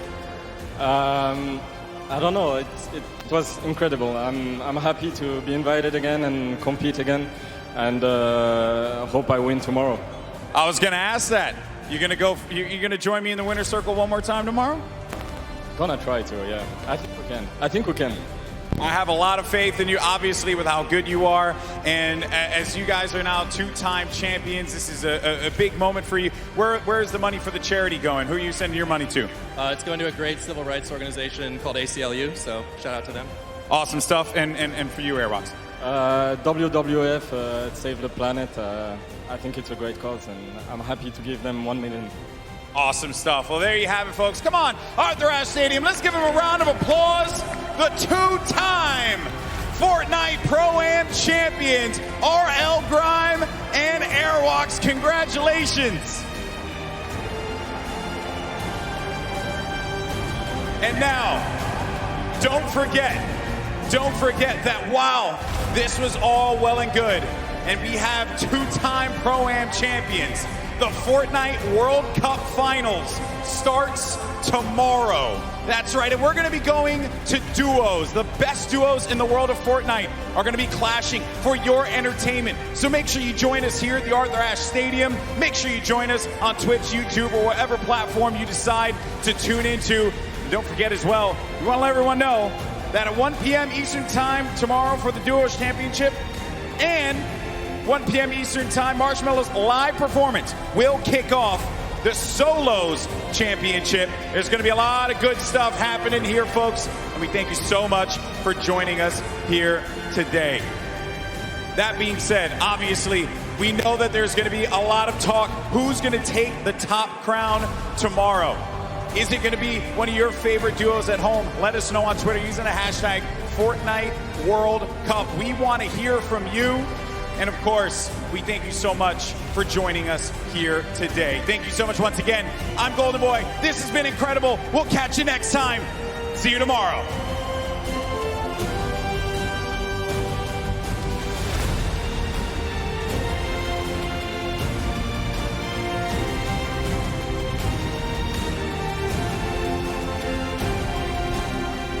You've been waiting for. The countdown is about to begin. The players are loaded into the island. It starts right now. All the way out from South Korea. There they are. It is all up to Sinnoh here. Wildcat down low. He takes the shot, and it's Sinnoh with a victory royale. He does it. Off and he gets ownership of the wall. You never want to go toe-to-toe with Aiden in the box, baby. Let's go, man. Get high there. Oh, no, man. It's not like this. He tries to get out. He does manage to stay alive. Oh, no. No. He loses the high ground. Jacob, look. Oh! The side shot of Closey. Nick! It was Nick! Every single time! It's Nick! Where is he sitting? Close needs to land. He shots him. He's got no HP. Can he do it? He does. Oh! He has to make something. Neither of them have the HP. No, you can't go on the start. Nice job to Gel Team. Airwalks and RL Grime coming back with another victory.